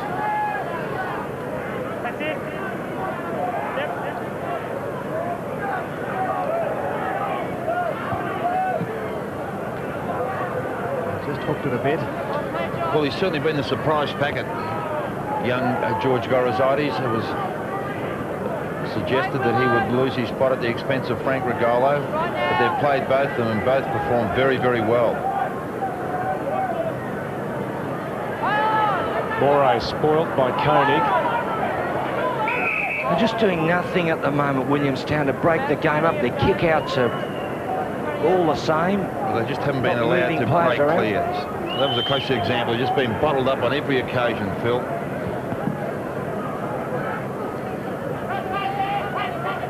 Ackley. Angus can defend on Howlett. Good mark from Howlett. Pulled that into his chest well. Minot's leg. Well, McKenzie took Minot out of it. Rugolo linking up. Not such a good handball for Callaway. Forwards there. He's tapped it through for Rugolo. Mitchell, fine pickup. McTaggart. Can the skipper inspire something from the Seagulls? Beautiful delivery to Pastore. He uses the ball well. Rickman. Sikaski chipping it in front of him and taking it away. The fullback from the centre square. Lloyd spoils, but straight to Mark Williams. He's got 3 now. It started with Peter Sikaski, then mobbing him in the centre. And of course, the other thing, Phil, that Williamstown have really suffered from is their half-back line, which has been a springboard of their attacks in the previous weeks. You know, hasn't been able to generate any attack. They've been under so much pressure to restrict, you know, the class of the Sandringham forward, and there's one of the reasons why. Mark Williams, who's been, you know, terrific across there. They've been a bit Rickman conscious at times too, Sam, even then trying to find him rather than moving the ball on with players in the midfield, getting it to the goals quickly.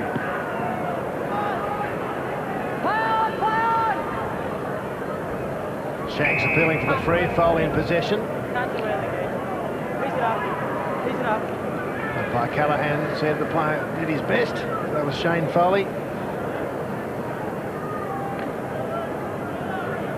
10 minutes gone, third quarter. 66 points to Sandringham. Out to Mitchell. Moray held off by Callaghan. Zakaski, one hand and paid the mark. Holding aside Ian Rickman. Rickman's kicked 1 goal only. And fine ball control. I may as well move Rickman out to the flank. McTaggart and Williams through Foley's hands. Callaghan trying to paddle it forward. Now he gets it clear to Shanks. Oh, he's in trouble as Callaway wraps him up. The hand pass to Callaghan. Short to Rickman. He's marked outside 50. Long way from goal. 2 metres, Peter. Thank you. Thanks, mate. Howlett makes a lead. Ooh, and he's crunched. No free kick by that man. In Lambert. Strange there was no free there. Out to Ford. Spoiled by Aziz. Gould leaves it behind. Krakouer slips. Tries to find a man over the head. Koenig battling. Moray, Mitchelson ducked the head. Now free to Krakouer. Chris Garrett on his preferred foot. Picks up inside 50. Heads home. And just misses. Well, there's no doubt that the pressure applied by Sandringham is really causing Williamstown to make a lot of handling mistakes. Chris Garrett, serviceable contribution. Brilliant around goals. Williamstown have only had 1 scoring shot since the 14-minute mark of the first quarter.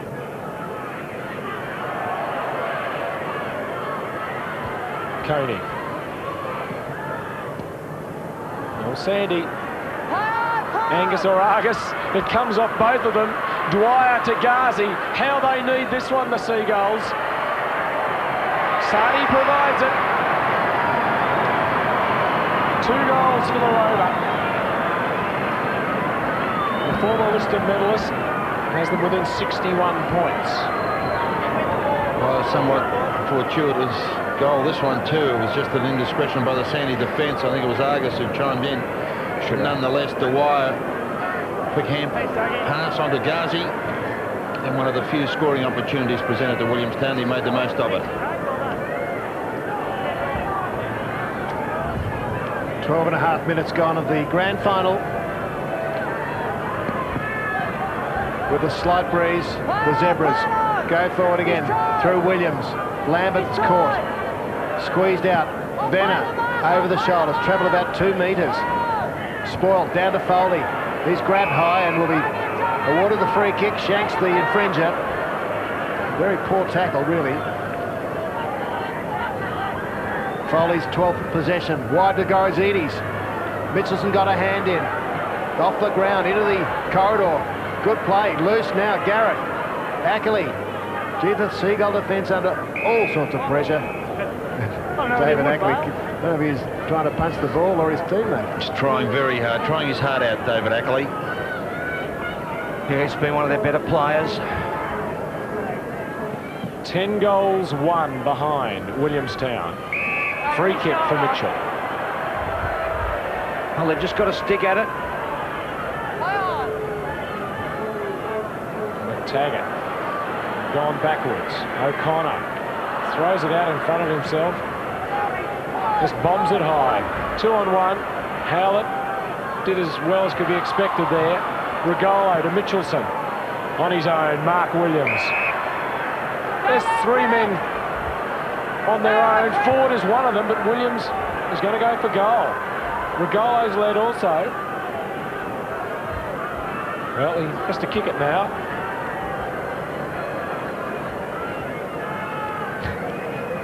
Got the breeze blowing behind him from left to right. He'll put it out in front, but it doesn't come back enough. I guess, Phil, it's easy in hindsight to say, but there was always that lingering doubt whether it would have taken its toll, the heavy grounds on Williamstown, but that would be detracting from a very, very slick machine that we're watching in operation here in Sandringham. Oh, these kick-outs, terrible. Can't find a man. Gorozidis. Now it's out. He got one high too. But Williams is just not expert at it, Ross. He had a couple of opportunities on the other side of the ground and came out to this side, which he's done on so many occasions. They really need to keep possession of the ball, Williamstown. Over the top comes Ackley. Yes, Lloyd moved away from full back after Frank Rugolo beat him pointless in the first half with 5 goals. Well, he's in the back pocket, Lloyd. He could at least kick out. Yeah. Ford. Over it comes Williams. He can leap. Chris Garrett. Quick hands. Lambert. Kept it in. Banana ineffective. Thank you. Gora, out here, mate, Gora. You must kick everything, okay? You must kick everything. Gould puts it back into play. Pastore setting himself. Behind the pack, Bailey. O'Connor only as far as Mitchelson. Williams knocking it down to McTaggart. Another handball to himself from a Williamstown player. He's had a real go, Andy Howlett. Not getting much assistance.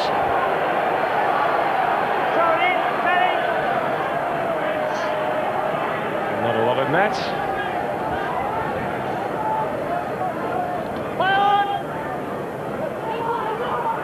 Callaway spreading it to Mitchelson. Lloyd. Gould for Aziz. Koenig or Callahan. He decides instead to go towards Dwyer. Well, it was the wrong option. He had an opportunity to switch it inboard and run through midfield. They've gone wide a lot, Sam, haven't they? Yes. But they've been forced very wide as well, Phil. Gee, it's been a wonderful display of hard running by Sandringham. Angus in the ruck. They just at no stage, Williamstown, have appeared to sort of break away cleanly and set up the play. Yeah. Koenig is one. Angus again shows his leading prowess. Shanks, not sure what to do.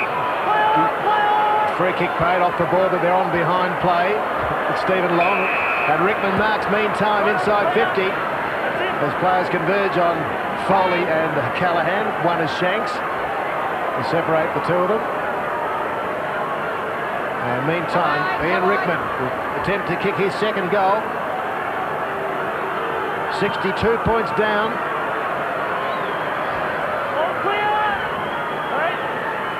1-1.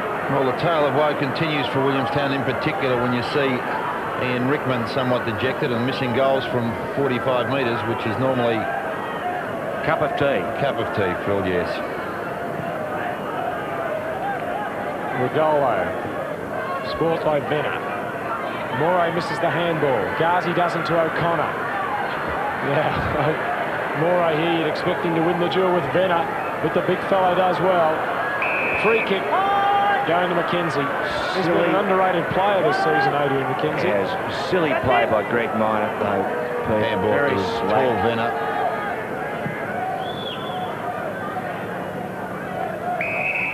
Well, Williams and McTaggart collided and it pushed Taggart underneath the bite of the ball. Pastore trying to be spotted, and Lloyd makes that very nicely. Sikaski is dropping back behind Rickman. They've made the lead. And Callahan in short. Kick. Now Dwyer directly in front, 50 metres out, kicking into the breeze. The torpedo answer is a beauty. Well, they need another 9 of those. Yes, you'd in previous times have been able to come with a rush, but I don't know against this opposition. Highly unlikely. This is a great goal by Dwyer. Gone for the old-fashioned torpedo punt. And look at that for a kick. Beautiful. Yes, he's kicked a few of those in the backyard. Yes, his father, I think, had him out with a paper football, Roscoe. Yes, there it is. 55 points, the margin, 19 and a half minutes gone. Another one to be handy. Shane Foley. Willie lifted a bit. Mackenzie left it behind. Moray tackled by Shanks. Mitchell feeds it out. Here's a go, Callahan. The numbers are with Willie. O'Connor to Shanks. Wide, very wide to Howlett. He can get up and run. He does. He whips it in board to Minot. What's he going to do? On the left foot, loose. Men in the square. He goes to Dwyer. Pastore it is. Mitchell could give it to Pastore or shoot himself. He weaves his way through the pack and runs in and goals. 3 in a row to Willie. That one through Troy Mitchell and perhaps a faint step. Well, you never can write them off. There's something special in the water down at Williamstown, but it's a long haul ahead of them. They can't afford a slip-up at any stage now. Look at Mitchell through the pack. Beautiful play. Had a great goal. A little bit of life in the Willie machine yet. Certainly won't lie down, we know that. The last 3 goals by the Towners. It's 3 goals, 1 apiece so far in this third quarter. So it's back to a 43-point lead.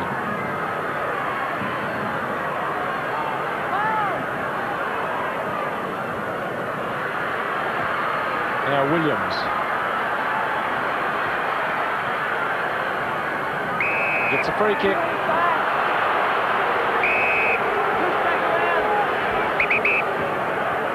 Actually, correction, 50-point lead.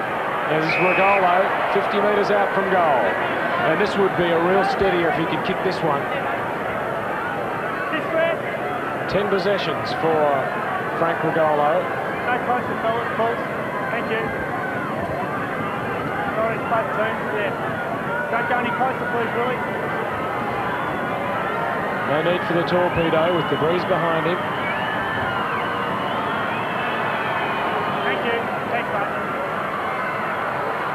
We've seen a lot drift away to the left from that flank. They've actually, in this term, kicked 3 goals, 8 Sandringham. As is.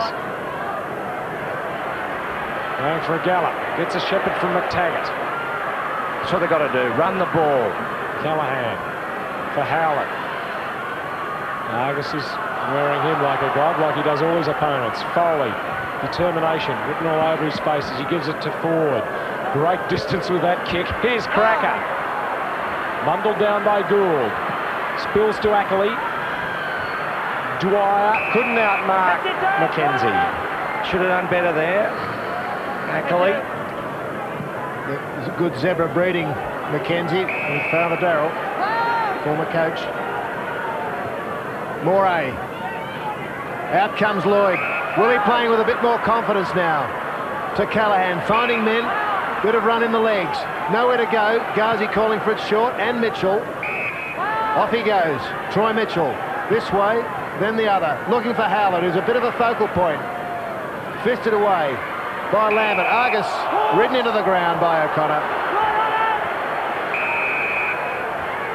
And by Russo. Awarding the free to Darryl Angus at half-back. 23 minutes gone. To centre wing. Angus, the target, has been moved into attack. Grabbed by Ziz. Had a man in support for Story. Nice little touch kick. Mynette out in front. Roving Koenig. With him Mitchelson though, not giving him an inch. Ford, he's back in defence as Angus has gone forward. Wide to Brett Bailey. A paddock in front of him. Rugolo leads short. Bailey goes long. Williams with back with McTaggart. 2-on-1. Jason Williams. Gorozidis read that beautifully. Rugolo. Bailey has it stolen away. Lloyd. Pastore. The crowd finding their voice. And here's Howlett. Just give them a bit out. Up forward. Goes to Rickman and finds him. We've got a ball game. Oh, well, I don't know. Not yet, Ross. Well, we said it in the last quarter in 1990. Ian Rickman has to kick this goal if they're a chance to win it. Does, We're saying it in the third today. They can't afford any slip-ups.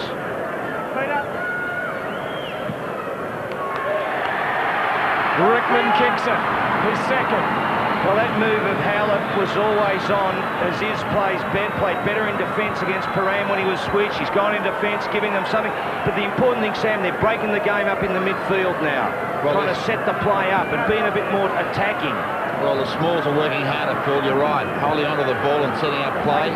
Who laid running? Tackle back on half-back when it spilled off to Lloyd? Mitchell. Was it Mitchell? Yeah. Does some terrific things like that. They could well finish on Williamstown too. They've had hard games. They'll be full of running. They've kicked the last 4 goals. 44 points now. Foley tackled by Shanks. He's still got it out. Aziz, Venner. Things working right. Mitchell over the top to Pastore. Mitchell follows up well. To O'Connor. Advantage paid. Callahan from 80 metres. Long towards Howlett. But just a little bit wide of him.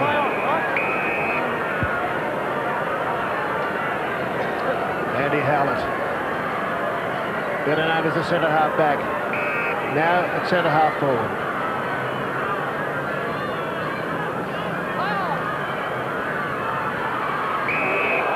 Whoa.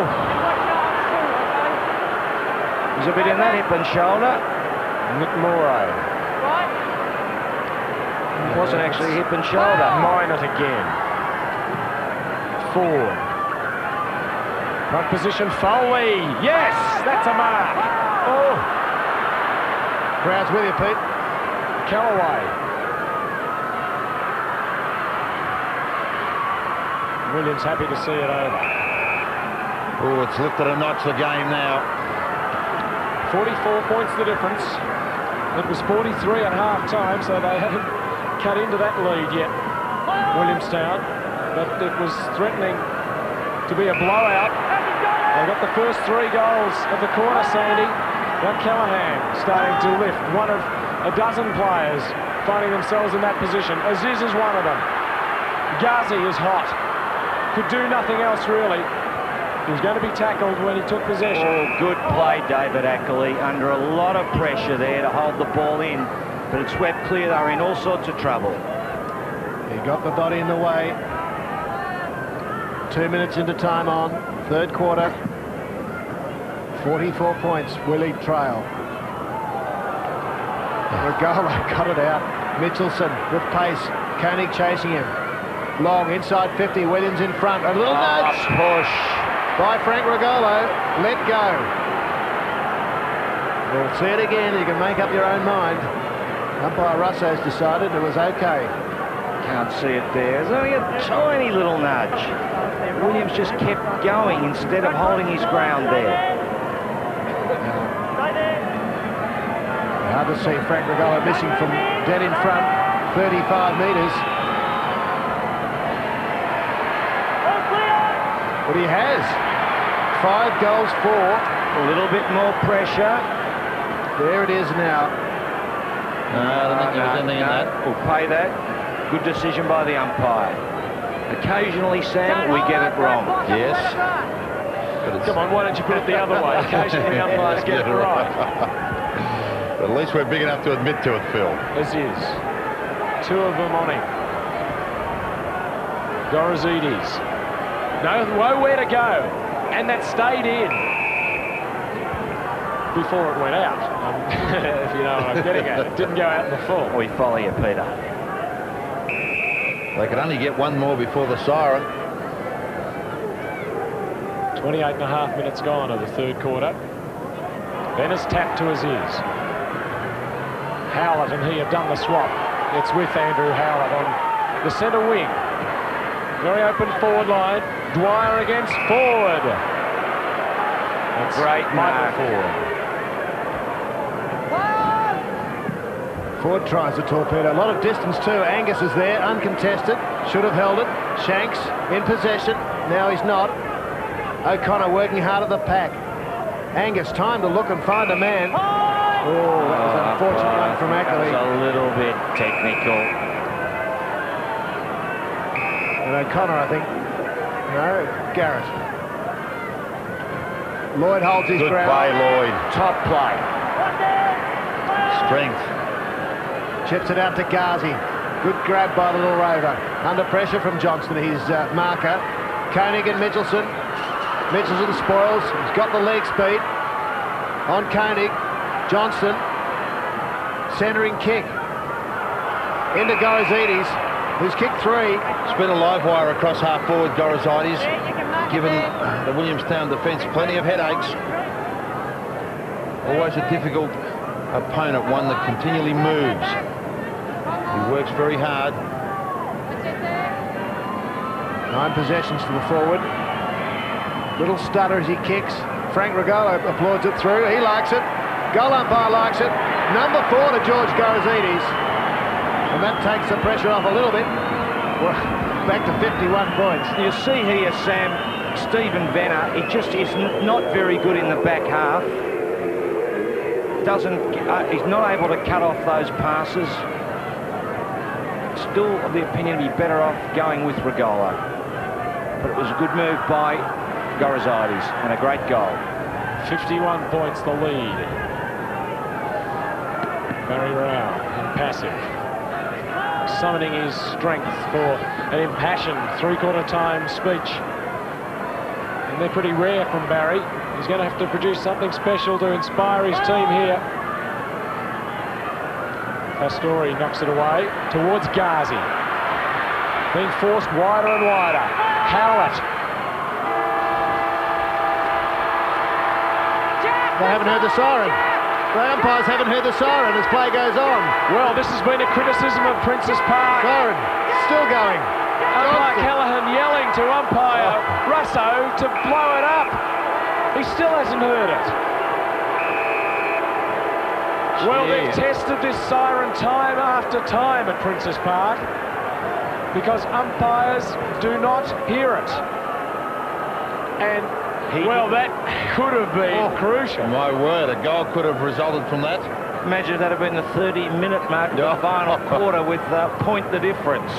Well, would have brought the grandstand down after the event. Well, that's immaterial, really.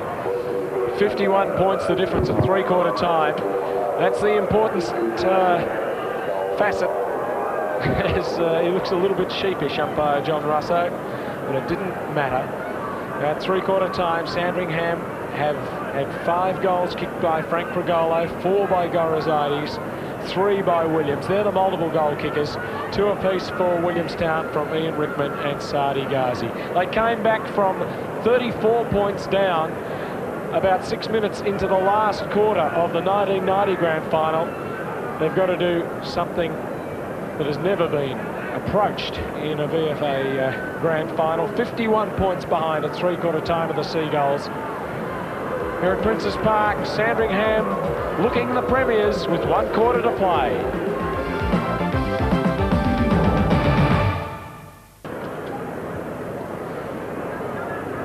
Well, can they? That is the question being asked by both sets of fans.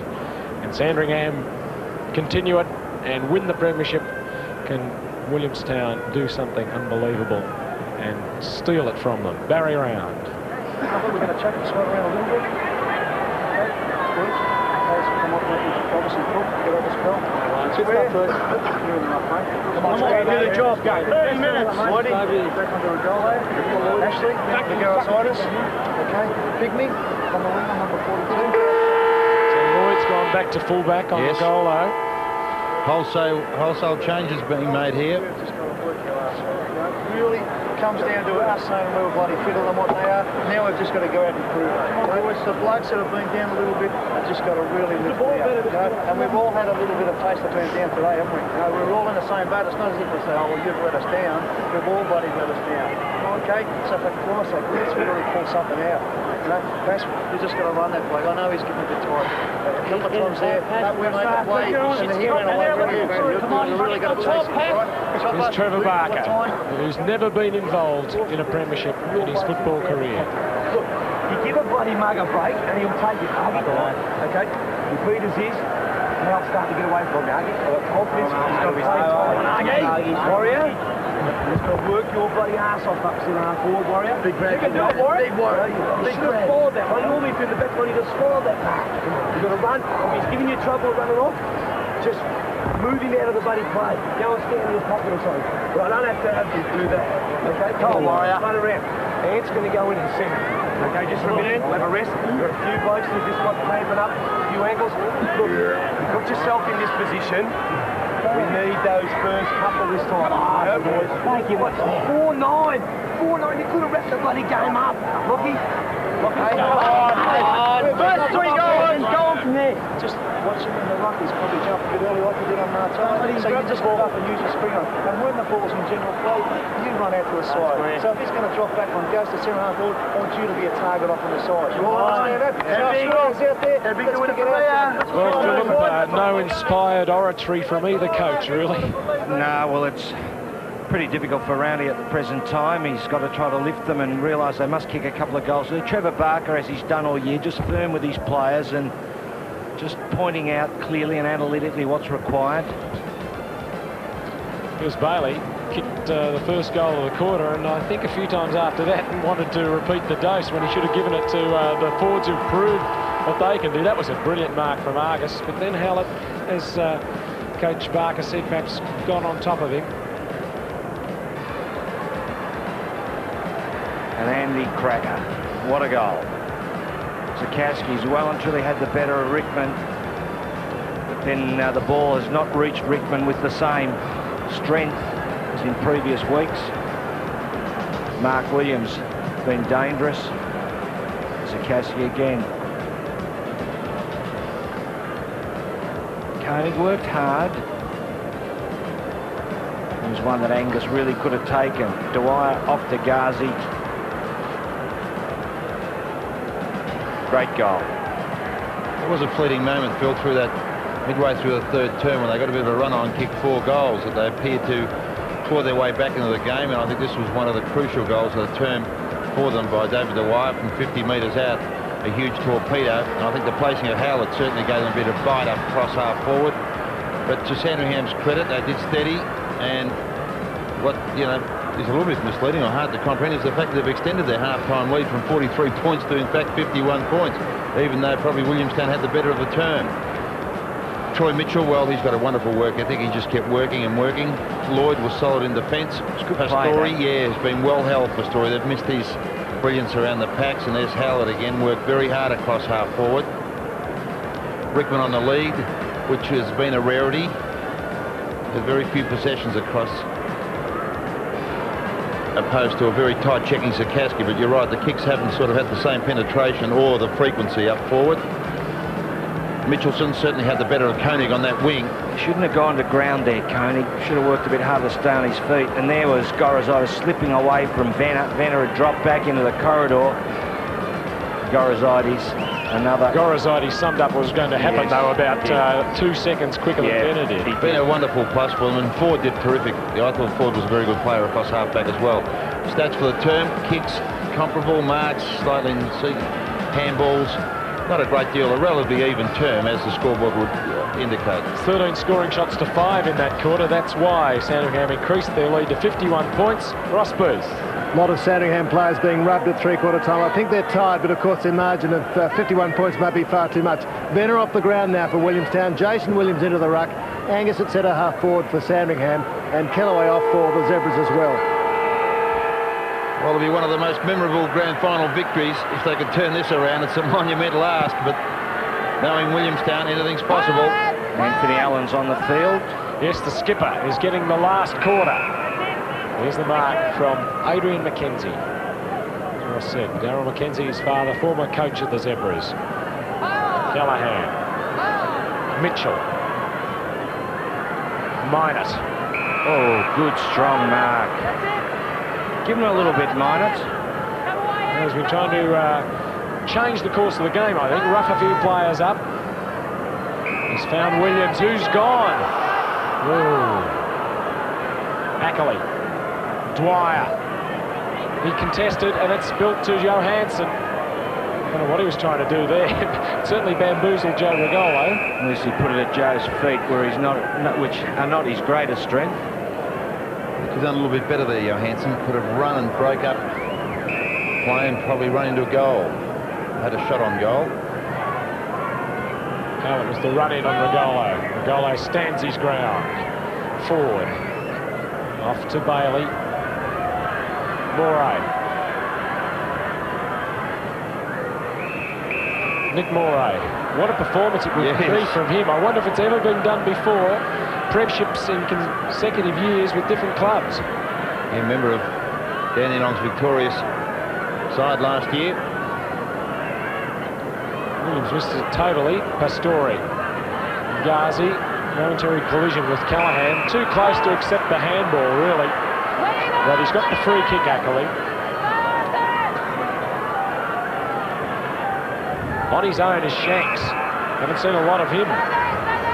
Certainly since midway through the second quarter. Now Minor. Directly in front, 50 metres out. Can kick the ball a long way. But I think he must prefer to be on the run. Breeze behind him, directly in front. He's got under that one. Howlett pushes his opponent. Yes, he's been a thorn in their side all afternoon, Big Joe Rugolo, dropping back that last line of defence. Just haven't been able to work out a strategy to cope with that. Williams in front, Foley grabbed, he's tackled by Mitchell. Held it too long.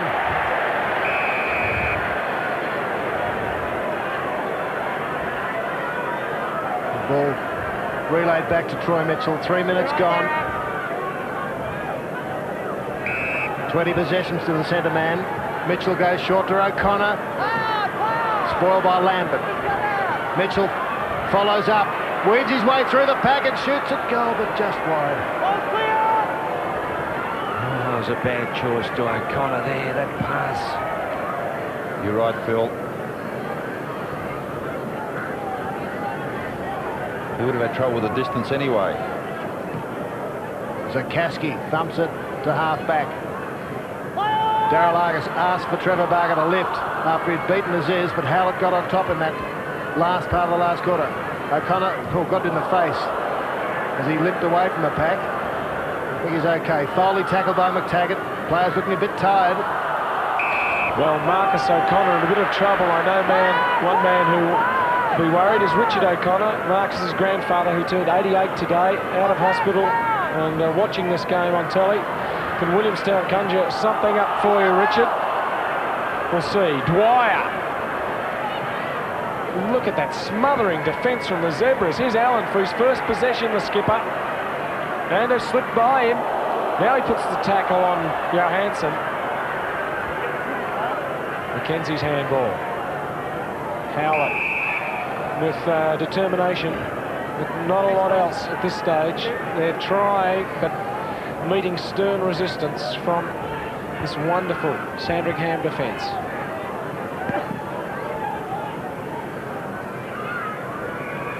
Shanks couldn't control it. Took a despondency. Yes, tired and dejected. I think they look a bit discombobulated, Williamstown, Sam. Well, a few of them are perambulating around, Roscoe.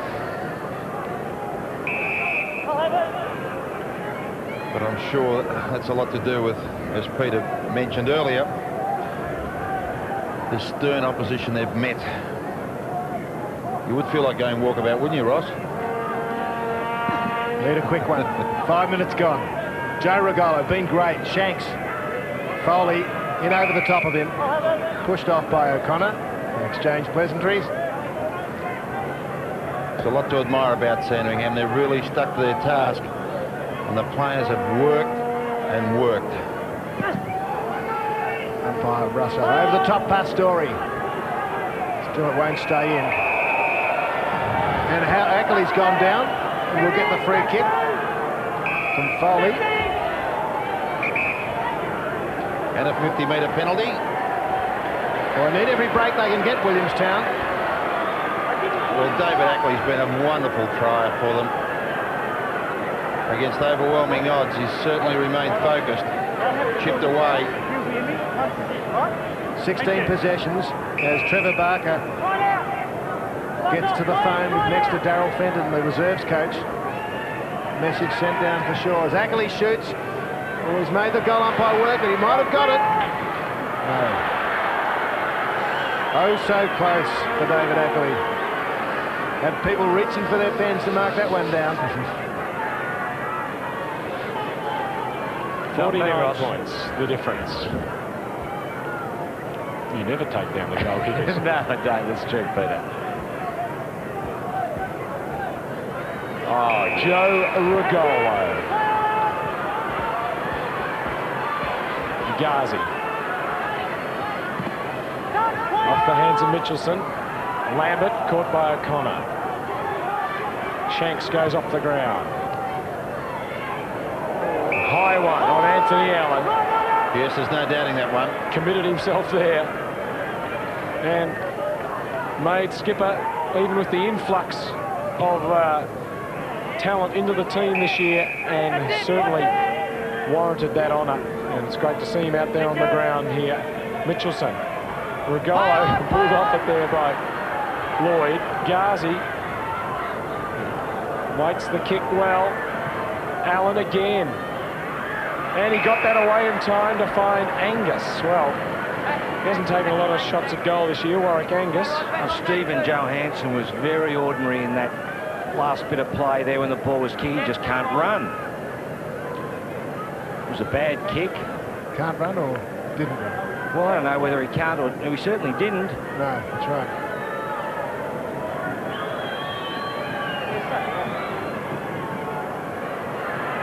Warwick Angus gets a grand final goal. He's not 100%. There's going to be a lot of players proudly showing off the scars of battle today. Well, they've been a wonderful acquisition, haven't they, for Sandringham? The big A's, the two big A's, Argus and Angus. Yes. And Argus on this occasion. Angus, sorry, Ross, yes. Kicking his first. Doesn't look all that well. He's known as the Warrior, and he's living up to his nickname and battling on hard under adversity. With Andrew Tarpey off the ground with a shoulder injury. Their key forward, or one of the key forwards, McTaggart. Johnson wraps him up. It's not clear in the tackle. Still Sandringham trying to move it forward. Koenig been fairly quiet. Howlett first there. With him Mackenzie. Trapped by Pistori. Off to Howlett. Well played. Looks for Dwyer. Ford was too tall. Johnston held aside his opponent. Through comes Ford for Sandringham. Long. Warwick Angus. Roving at Gould was good. Out to Koenig. Will he mount another thrust forward? Out to Callaghan at half forward. But no space as he's tackled by Murray. Loose. Ackley thought about giving it to Callaghan, but he was going up and down in the one spot. So he runs and kicks long towards Howlett. And Rugolo into his back. I thought he had his eyes on the ball all the way and arms in the air. We'll watch it again. Oh, there was a hand on the head. Good decision. More than a hand, half a body.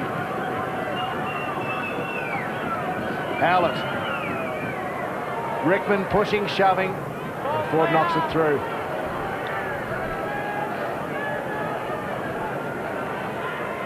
Andrew Howlett, big-hearted, worked very hard all day, but just lacking support up forward.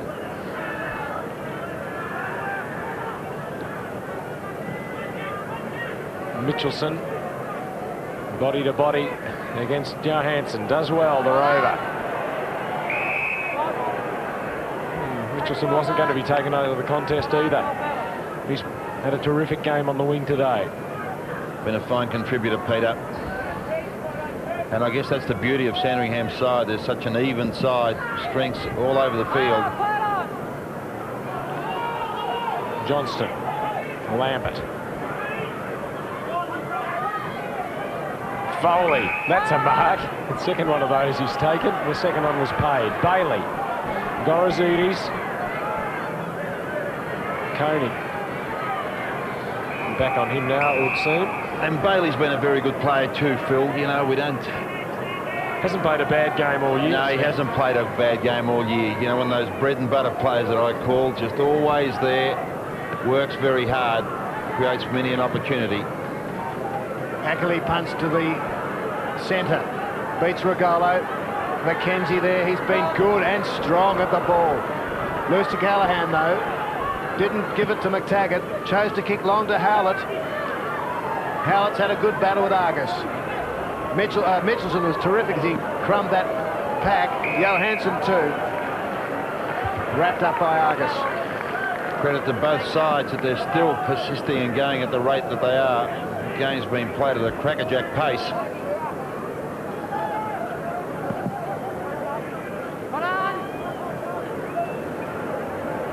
Allen thumping it over the boundary line. Yeah, Sam, I'd say that the skill hasn't been as high as we've seen in the past two grand finals.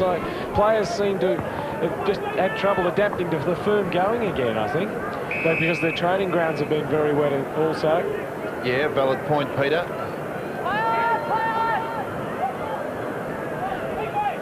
Bailey's handball. Well gathered by Johansson. Now Rickman against Sakaski under a high ball. Ghazi swoops in, back with Rickman. Mitchell, that's good play. Dwyer the goal. Well manufactured that. Well worked. Good display of vision. David Dwyer has done a number of good things, worked very hard. But just in reference to that comment you made, Peter, regarding the skill level not being as high as in previous years, I think what is clearly evident is the fact that it's a lot more intense. I think the games have got a little bit quicker. 4 more players on the ground too. And 4 more players, yes. So a goal each. The difference, 48 points. Don't get much closer to the Zebras. Howlett, O'Connor.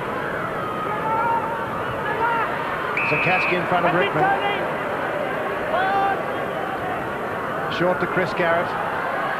Slips on the paper, gets away, has support. Lambert, he's been good. All Williamstown, Williams. Need to run it, but they're not. Minette leads short. Nothing much on offer. Howlett, the only target. He's going wide too, very wide. That'll suit Sandringham and Brett Bailey. Well, not only was he the only target, he was the only moving target. Yes. Bryce, the rest of the forward line, just looking at Williamstown, they're just all stationary.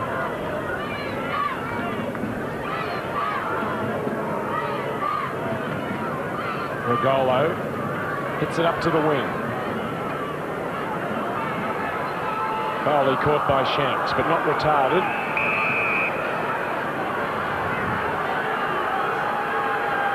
Well, the Williamstown fans venting their spleen on the umpire. Williams over the top of Rugolo. Garrett caught.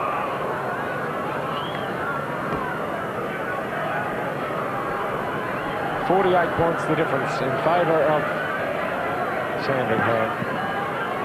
Only 2 goals kicked in some 14 and a half minutes of play in the last term. There's a free kick for Mark Williams. But Taggart doesn't like it. Inside 50. Long. O'Connor pushed to the ground by Gorozidis. Looks back at the umpire. Shakes his head. So still 48 points. 8 goals down, Williamstown. This final surge not forthcoming. Had a bit of one. 4 goals in a row late in the third quarter. Mitchell and O'Connor. Ackley.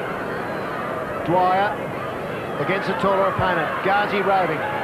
Dwyer finds Ghazi. Inside 50. Minette clear. Ghazi shoots at goal and might have got it too. A very fine individual goal from Saade Ghazi. Makes it 3 for the day. Well, he's a great little player, Saade Ghazi. He's just so adept at either breaking a tackle or finding a path through players. And he knows here he really wants to make something of it.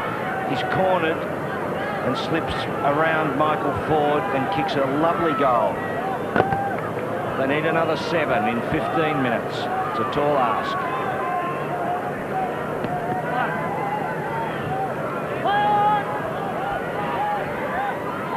Kellaway gets it to Garrett. Rugolo, while Krakouer was wrestling with his opponent Gould, Rugolo was marking uncontested. Anthony Allen.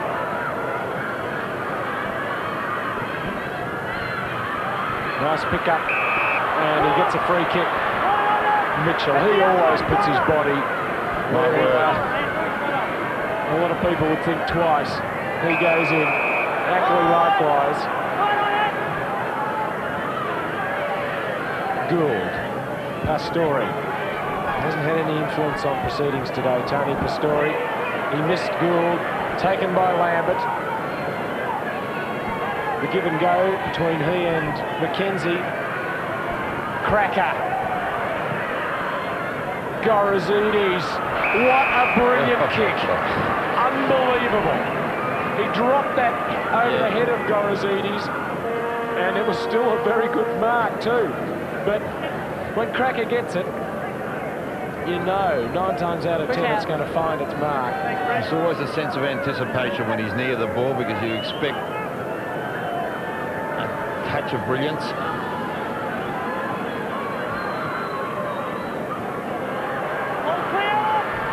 Gorozidis and his team just getting a little bit lax, I think, in the latter stages of play here.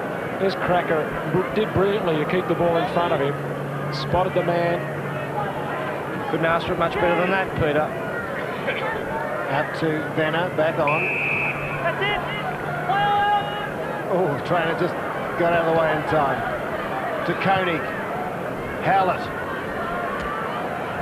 Dwyer knocks on. Out comes Zakaski.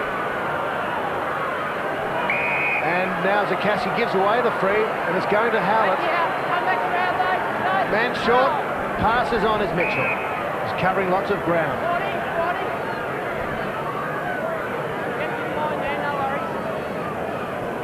Troy Mitchell kicked a goal in the third quarter. They're 42, 43 points down, and Mitchell heads goalward. Jack likes it in the square. Goal umpire likes it. What a game from Troy Mitchell. 26 possessions.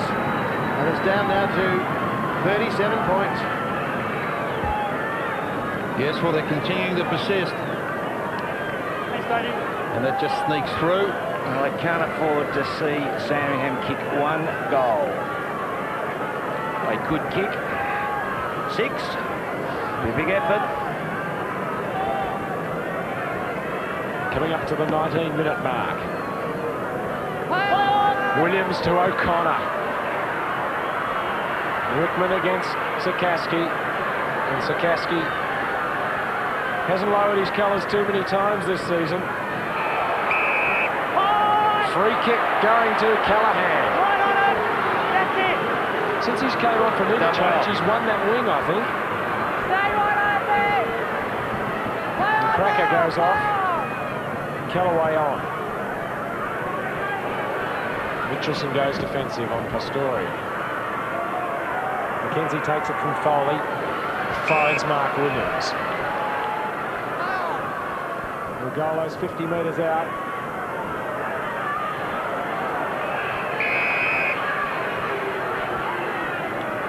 Well, the two wounded Warriors who didn't play in the second semi-final back for this one, and they've done their bit. Largely responsible for getting them here, Peter. Big Jason Williams leaps high. Moray feeds out the hand pass. Couldn't find anyone. They tag it. Only 5 minutes from time on now. Joe Rugolo. 7th mark with numerous possessions around the ground and hit-outs. Williams a hand on it. Paddle forward. Mark Williams tight on the line. Centering kick. Frank Rugolo used the body. It's Gorozidis. Will go. Down he goes, but he kicks his 5th goal. And what a dream run he's had. Yeah, what a wonderful contribution from the youngster. Multi-talented, very cool, doesn't panic when he gets the ball. You see Williams, great centering the ball. Thanks, Matty. Thank you. Koenig was committed. And there's Gorozidis. Played a terrific game. Balance, and that's why he landed so awkwardly. Krakouer not off for long. He's gone back on for Angus.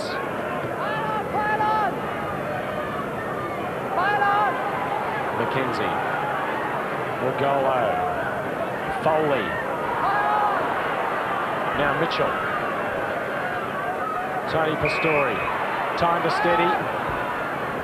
Pass to Rickman. Had to hold the course a little bit, Ian Rickman. Unselfishly to Aziz. Must have been in the back. Yes. Holding the ball, the decision. Well, it was the right decision, and on play goes. Moray looking at his 2nd premiership in a row, but with a different club. Out to Joe Rugolo. What a game. Feeds it off to Kellaway, the runner. And Foley has plenty of space. He just keeps it in. Almost a smile on his face. Williams chasing him. Foley got away. Spears it up to Krakouer. They're inside 50. He'll turn on the left foot for sure. Away he comes. Spears the pass in, but only as far as O'Connor.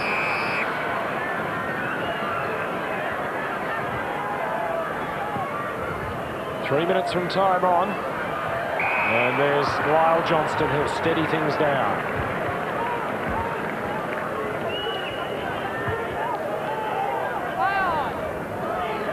Forward. We'll tag it. Caught by Allen. O'Connor. With the story of Williamstown's day in a nutshell there. Well, I think a few of the boys out there, the Sandringham players, Phil, will be starting to soak up some of the atmosphere now. O'Connor gets a hand pass from Williams. There's a fine snubber. Lambert. Williams, Mark Williams, unselfishly looks for Frank Rugolo, unmarked. As Benner limps off for long. Now Frank Rugolo has kicked 5 goals. All in the first half. Gorozidis has kicked 5. That's been a good double-pronged attack for the Zebras.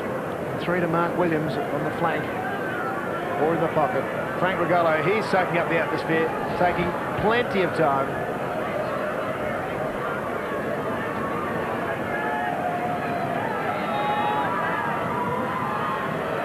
And that makes it 49 points to the Zebras and 6 to Frank Rugolo.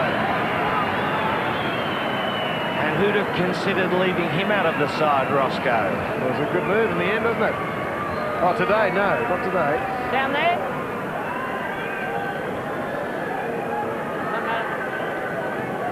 Trevor Barker gave him a bit of a rub-up by leaving him out of the final. Second semi, he's performed like a champion today, Frank.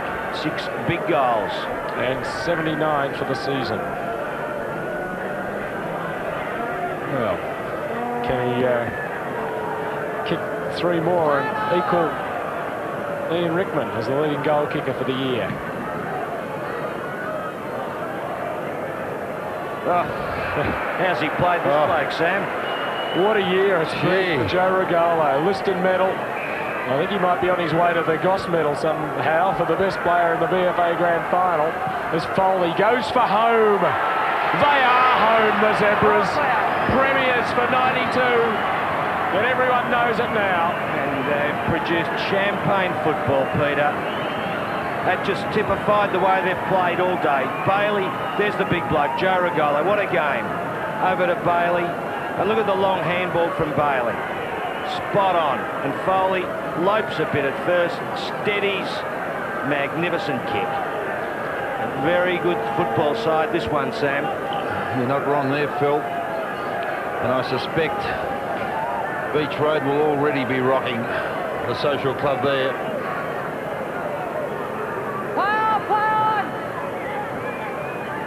Aziz to Ghazi. You know Williamstown will fight it right out. Angus. The impact he's had at Beach Road this year, immeasurable really. Lambert, one of their underrated players, doesn't do too much wrong. They look so fresh. Kellaway. Rugolo! Frankie, take a bow for that one, mate. That was a scorcher. Too good. His 10th mark, number 10 for Sandringham. He'd like to put this one on top of the Robert Heatley stand, having before that travelled right through the middle. Right there.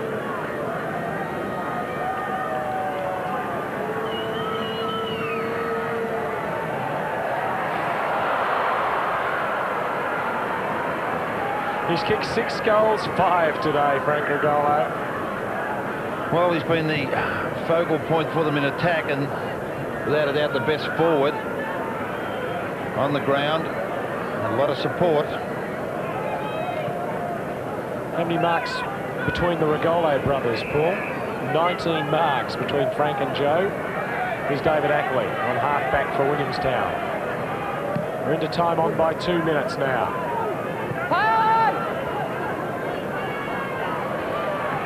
Ghazi, a squaring kick for Ian Rickman. Dwyer going back in the goal square.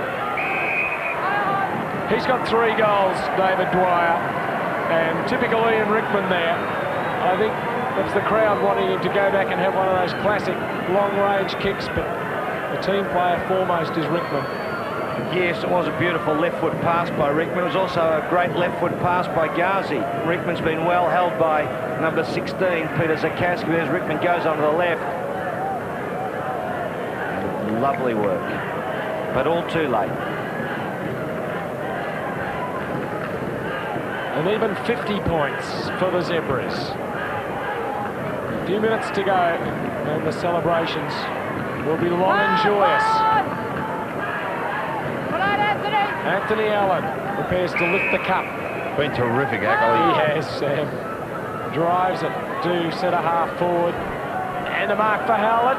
No whistle. Went through the legs of Allen. Aziz, well caught. Spilt loose. Forward to the wing. Mitchelson. Been a wonderful player.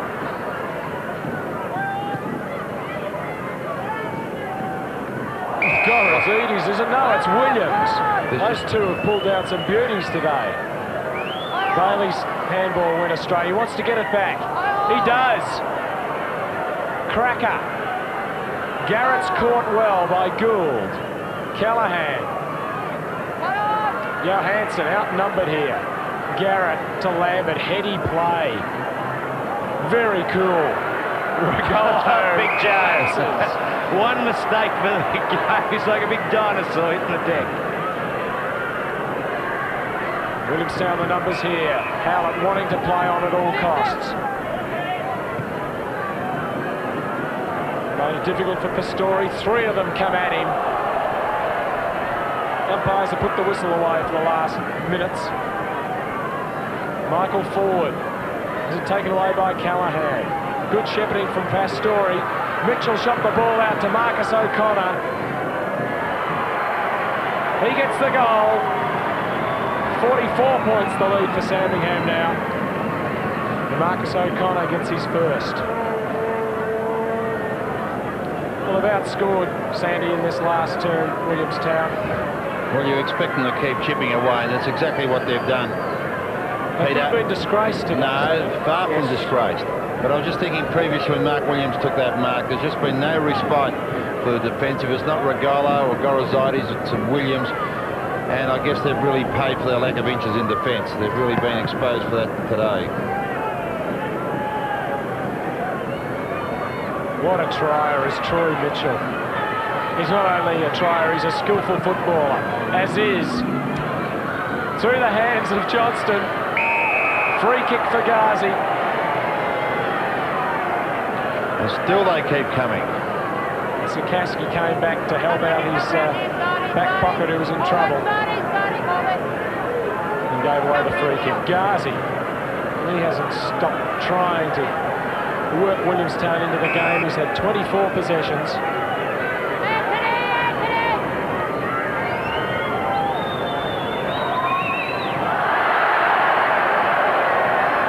And kicked 3 goals, 1 now. Well, it was an extremely tired kick from Saade Ghazi, and as you said, he's worked his butt off, but starting to take his toll on those legs. Little pistons pumping all day. Sikaski to the lead from Kellaway. Bounced up into his nose. Mitchell tripped over him, really. Lyle Johnston. Michael forward. And his long kicking off the half-back line has been a feature since he came onto the ground. Yeah, my word, has really given them a spark across there. This will go a country mile. Within 40 of goal. Almost Williams again. That's Moray, who's kicked the goal on the siren. No! No! 44 points, the final margin. And Nick Moray has played in 2 premierships in a row. Sandy have done it. Trevor Barker, the first premiership he's ever been involved in. His first club, Cheltenham, last Saturday won their first premiership in 35 years at St Kilda. He knew the wooden spoon more than anything else, and in his first year as a senior coach, he's taken Sandringham to the premiership. Yeah, tremendous effort by Barker, and in fact the Sandringham Football Club. They've promised so much in previous years and not delivered, but disappointing for the big fella Tarpey too. Sam being a great player for them and injured in the final home and away game, unable to play in the finals, then we suspect broke a bone in his hand possibly today. Yes, they did it in 1985 in what was a thriller, 6 points, but today they really never looked like being beaten. Well, these are precious moments for the players. Sure are. The Vic Safe Cup to be presented for the first time, and Sandringham the inaugural winners, and their last 2 premierships have been at the expense of Williamstown, who have now won 2 out of 6 in the last 8 years. Yes, well, it's a lot of suffering in those 6 grand finals, Sam. Yes, well, they're never very easy to swallow. You know, it's always great to be involved in them, but by heck, if you're on the receiving end, as they are today, it's a long 6 months in Melbourne. Ross Booth down on the ground. Well, have a look at this jacket, ladies and gentlemen.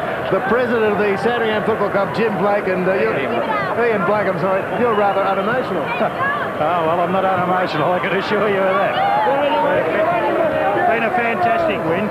Yeah, really great. Better than you could have expected, I suppose. Well, yes, yeah. I didn't really think it'd be as we'd win as well as we did. You know, it was good. It was great to do it and do it well. You know, really proud of the boys. It was fantastic. Ian Blake, the president of the Sandringham Football Club. Premier's 92. Go Zebra! And will be standing down as president, long-standing president down at Beach Road at the end of this season. What a way to finish for him. What a way to begin for Trevor Barker.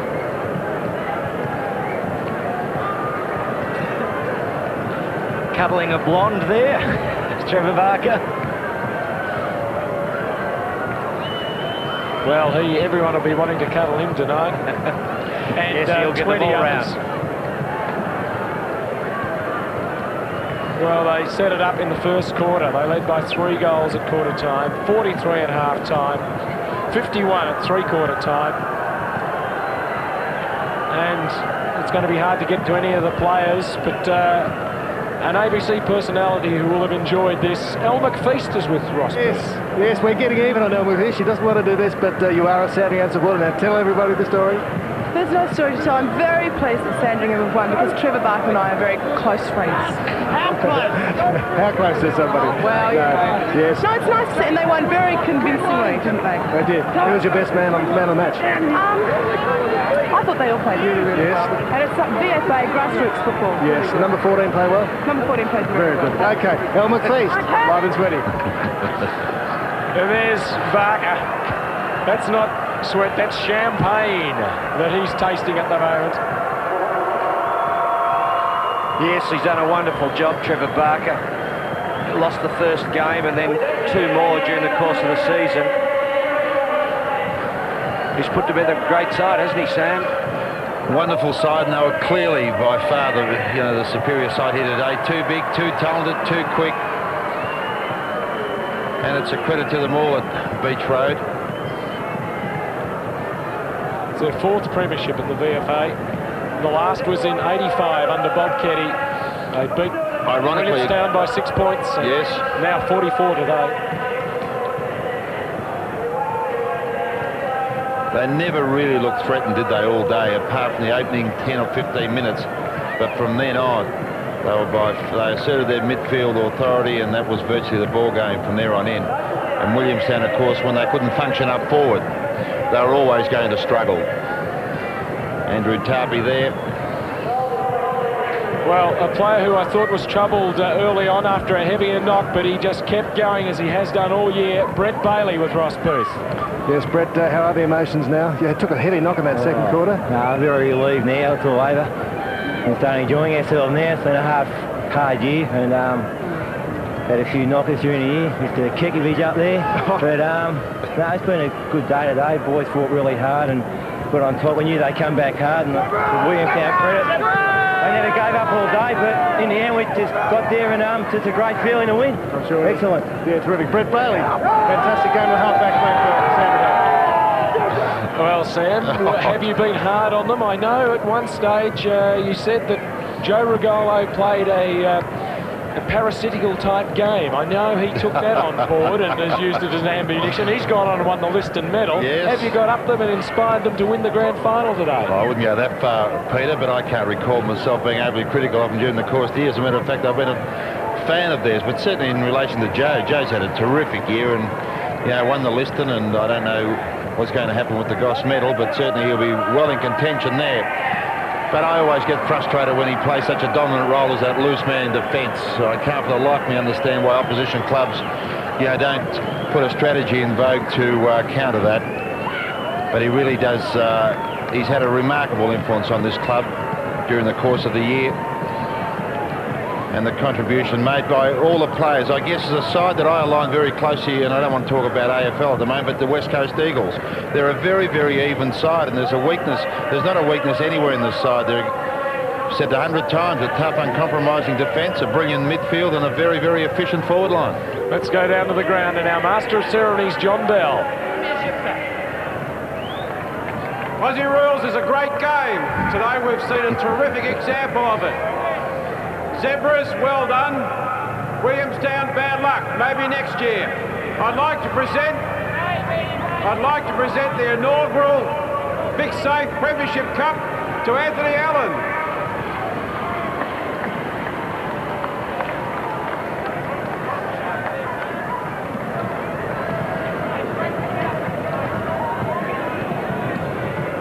can't find him. Anthony Allen had to overcome hamstring injury to force his way back into the team. I think this has been well rehearsed, Peter. Well, Anthony was talking to me during the week. He said, what happens at a grand final? What happens before the game? Where do you line up? What songs do they play? It's the one moment he'll never forget, holding that aloft.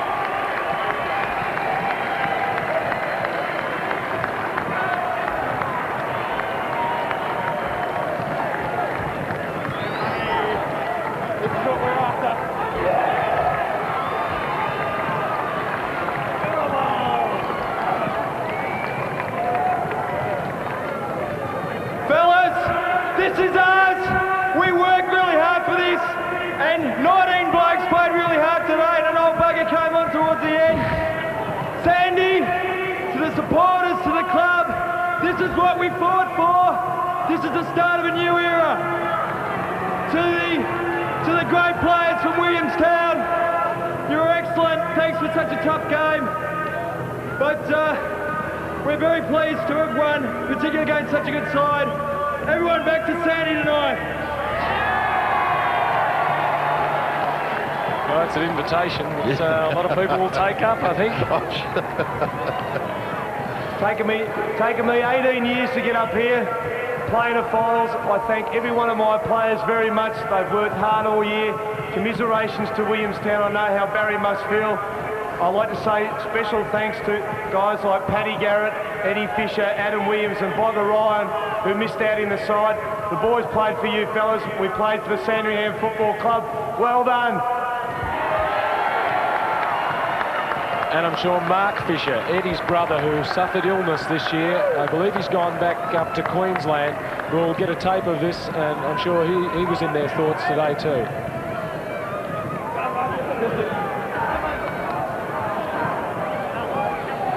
Just move over a little bit, Trevor. Ladies and gentlemen, just while Trevor Barker and Anthony Allen begin the celebrations, please welcome the Deputy Commissioner of the Victorian Police, John Frame, up on stage to present the Norm Goss Medal to the man of the match.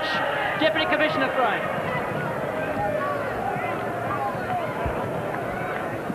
Thanks, ladies and gents. I know you want to get on with the celebrations. I won't hold you up. Joe Rugolo, would you come up and get the Norm Goss Medal, please?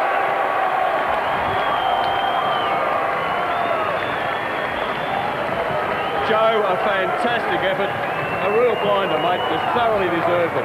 Great effort.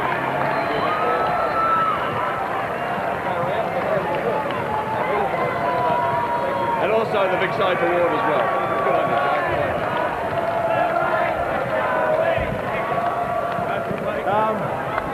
Jesus. As it was on the list, and I'm lost for words. This is just great. We're in a premiership. All the players played really well. We all put our minds to it during the week. We knew we had a hard job. Williamstown, they're a great team. We were worried about them, but the best team won. It was us. I'd like to thank Vic Safe and all the VFA sponsors. Thanks very much.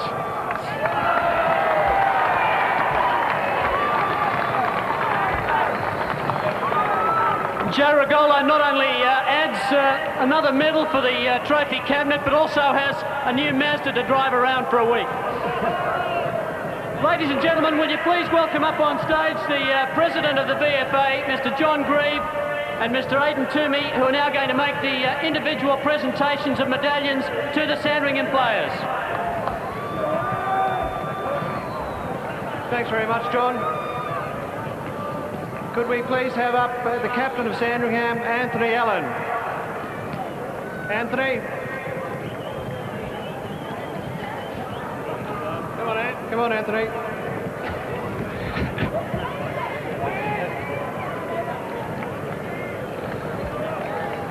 Next, Warwick Angus, please. Warwick. Warwick Angus, please. Come on, guys, wake up. As the medals are presented, Warwick Angus, please. They'll end up with 3 big medals Warwick. this season. Norm Goss medal winner is with Ross Booth. Well, we've actually got his brother, Frank Rugolo. Frank, great relief for you, a fantastic game, 6 goals and fine performance and a grand final win. Yeah, waited 5 years for this. It's we'll probably sink in very late in the evening back at Sandringham tonight, and look, what can you say? It's you put 5 years in, and we've got our knockers. We've had our knockers. We're the best side all year. Blokes have gone against us. The media's gone against us. I think Jordo's the only coach out. Peter T and I tipped you, yes. Oh, good on you, Pete. Thanks. But look, it's exciting. The boys are excited. Trevor Barker's a good coach, got the best out of you. Obviously, I've heard you've been first to training for 2 weeks. No, always put in. Always put in. It's just rumours around the place. Okay, the flamboyant Frank Rugolo, yes. Nick Moray. Well, 2 in a row. Last year with Dandenong, now with Sandringham. Who next year? I'm not sure. I'm just anyone out there who's interested on available. No, in all seriousness, Ross, I'm very happy and I've enjoyed it immensely down at Sandy this year, and I think I'll finish off my days down here. But yeah, terrific feeling. And just as good as last year's? Yeah, terrific. I mean, last year was a bit closer, but I mean, I've had to fight for my spot this year and been up and down with injuries, so it's from that point of view, it's a bit, it means a little bit more to me. So yeah, thanks, Dick. Andrew Tarpey, we have a word with you. Well, in spite of that injury, you've got a big smile on your face. You're really quite emotional at the end there. What can you say, Ross? It's have you played in the Premiership before? Under 13s, I think, mate. Under 13s. And that was the last time I played in one. Yeah. And you've been a big part of it. What did you do to your shoulder? I don't know yet, mate. Not going to worry about it for a few days. No. Okay. Terrific. Thanks very much, Andrew. Darren Mitchelson. Hello, Ross. Well done. And the cross to Oakley's been worthwhile, of course. Oh, it's been the best move I've made ever. It's great playing the Premiership side. It's everything you play football for, it's all come to here, so it's great. Yeah, and celebration tonight. I think it'll be on for a couple of weeks, I think, with the way Barks like. It's like a big night at Sandy tonight. Terrific, Dave. Now, here's the listed medalist and the Vic Safe man of the match, Joe Rugolo. Well, we've got to tell you that it was absolutely unanimous. I think we made our decision halfway through the last quarter. It was safe. Terrific game by you. You showed the crowd and the TV public why you won the listed medal. Oh, I don't know what to say again. This is great. The boys played really well. You know, we put our minds to the job. It's just great. And we've got to celebrate for a week. For fathers watching, he should be here somewhere. I want a week off work. It's going to be great. I'm sure he might give it you. We'll keep going. Here's Andrew Cracker. Andrew, we have a word. Have you got your medal yet? ABC television. Well, how's the shoulder today? No problem? No problem. No, it was all right. It was all right. So. How does it feel? Terrific? Feels good. No injuries at all now. Just a bit sore on the legs, but well, we've got through it now. That's the main thing. I noticed you getting rubbed down at three-quarter time. I was cramping about 10-minute mark of the third quarter, so we got through. That's the main thing. I didn't want to leave the ground. No way. No. Andrew Finger. Okay, here's Shane Foley. Shane. Axel. Oh, not again. Yes, here we are. Well done to you. You've been. How many years have you been at Zebraland? One of the older players. Third year. Third year. Yeah, third year. Been on the rise. Yeah, guys like that that we're looking for in the future. So we're happy, mate. Okay, terrific. Here's our captain, Anthony Allen. Well, Ant, very modestly, you said that you got an old man came on and got a couple of kicks. Sad that you did the hamstring, but at least you're out there and part of it. Yeah, it's great to be part of it, mate.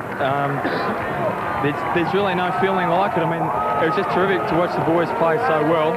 You know, they really did it hard. They did it, all together, and they were really good on the deck. You know, all the tackling and the knock-ons. I felt the pressure was just there all day, mate, and that's really what made it such a good year for us this year. Okay, terrific. Well done, Anthony, Thanks, Ross. on the Zebras Premiership. And you can see they're excited, of course, but not over-emotional because of the margin of their win. Congratulations to the Zebras. Yes, perhaps not the spontaneity of the celebrations that we've seen over the last few years, but I guess we were due to get one that was clear-cut.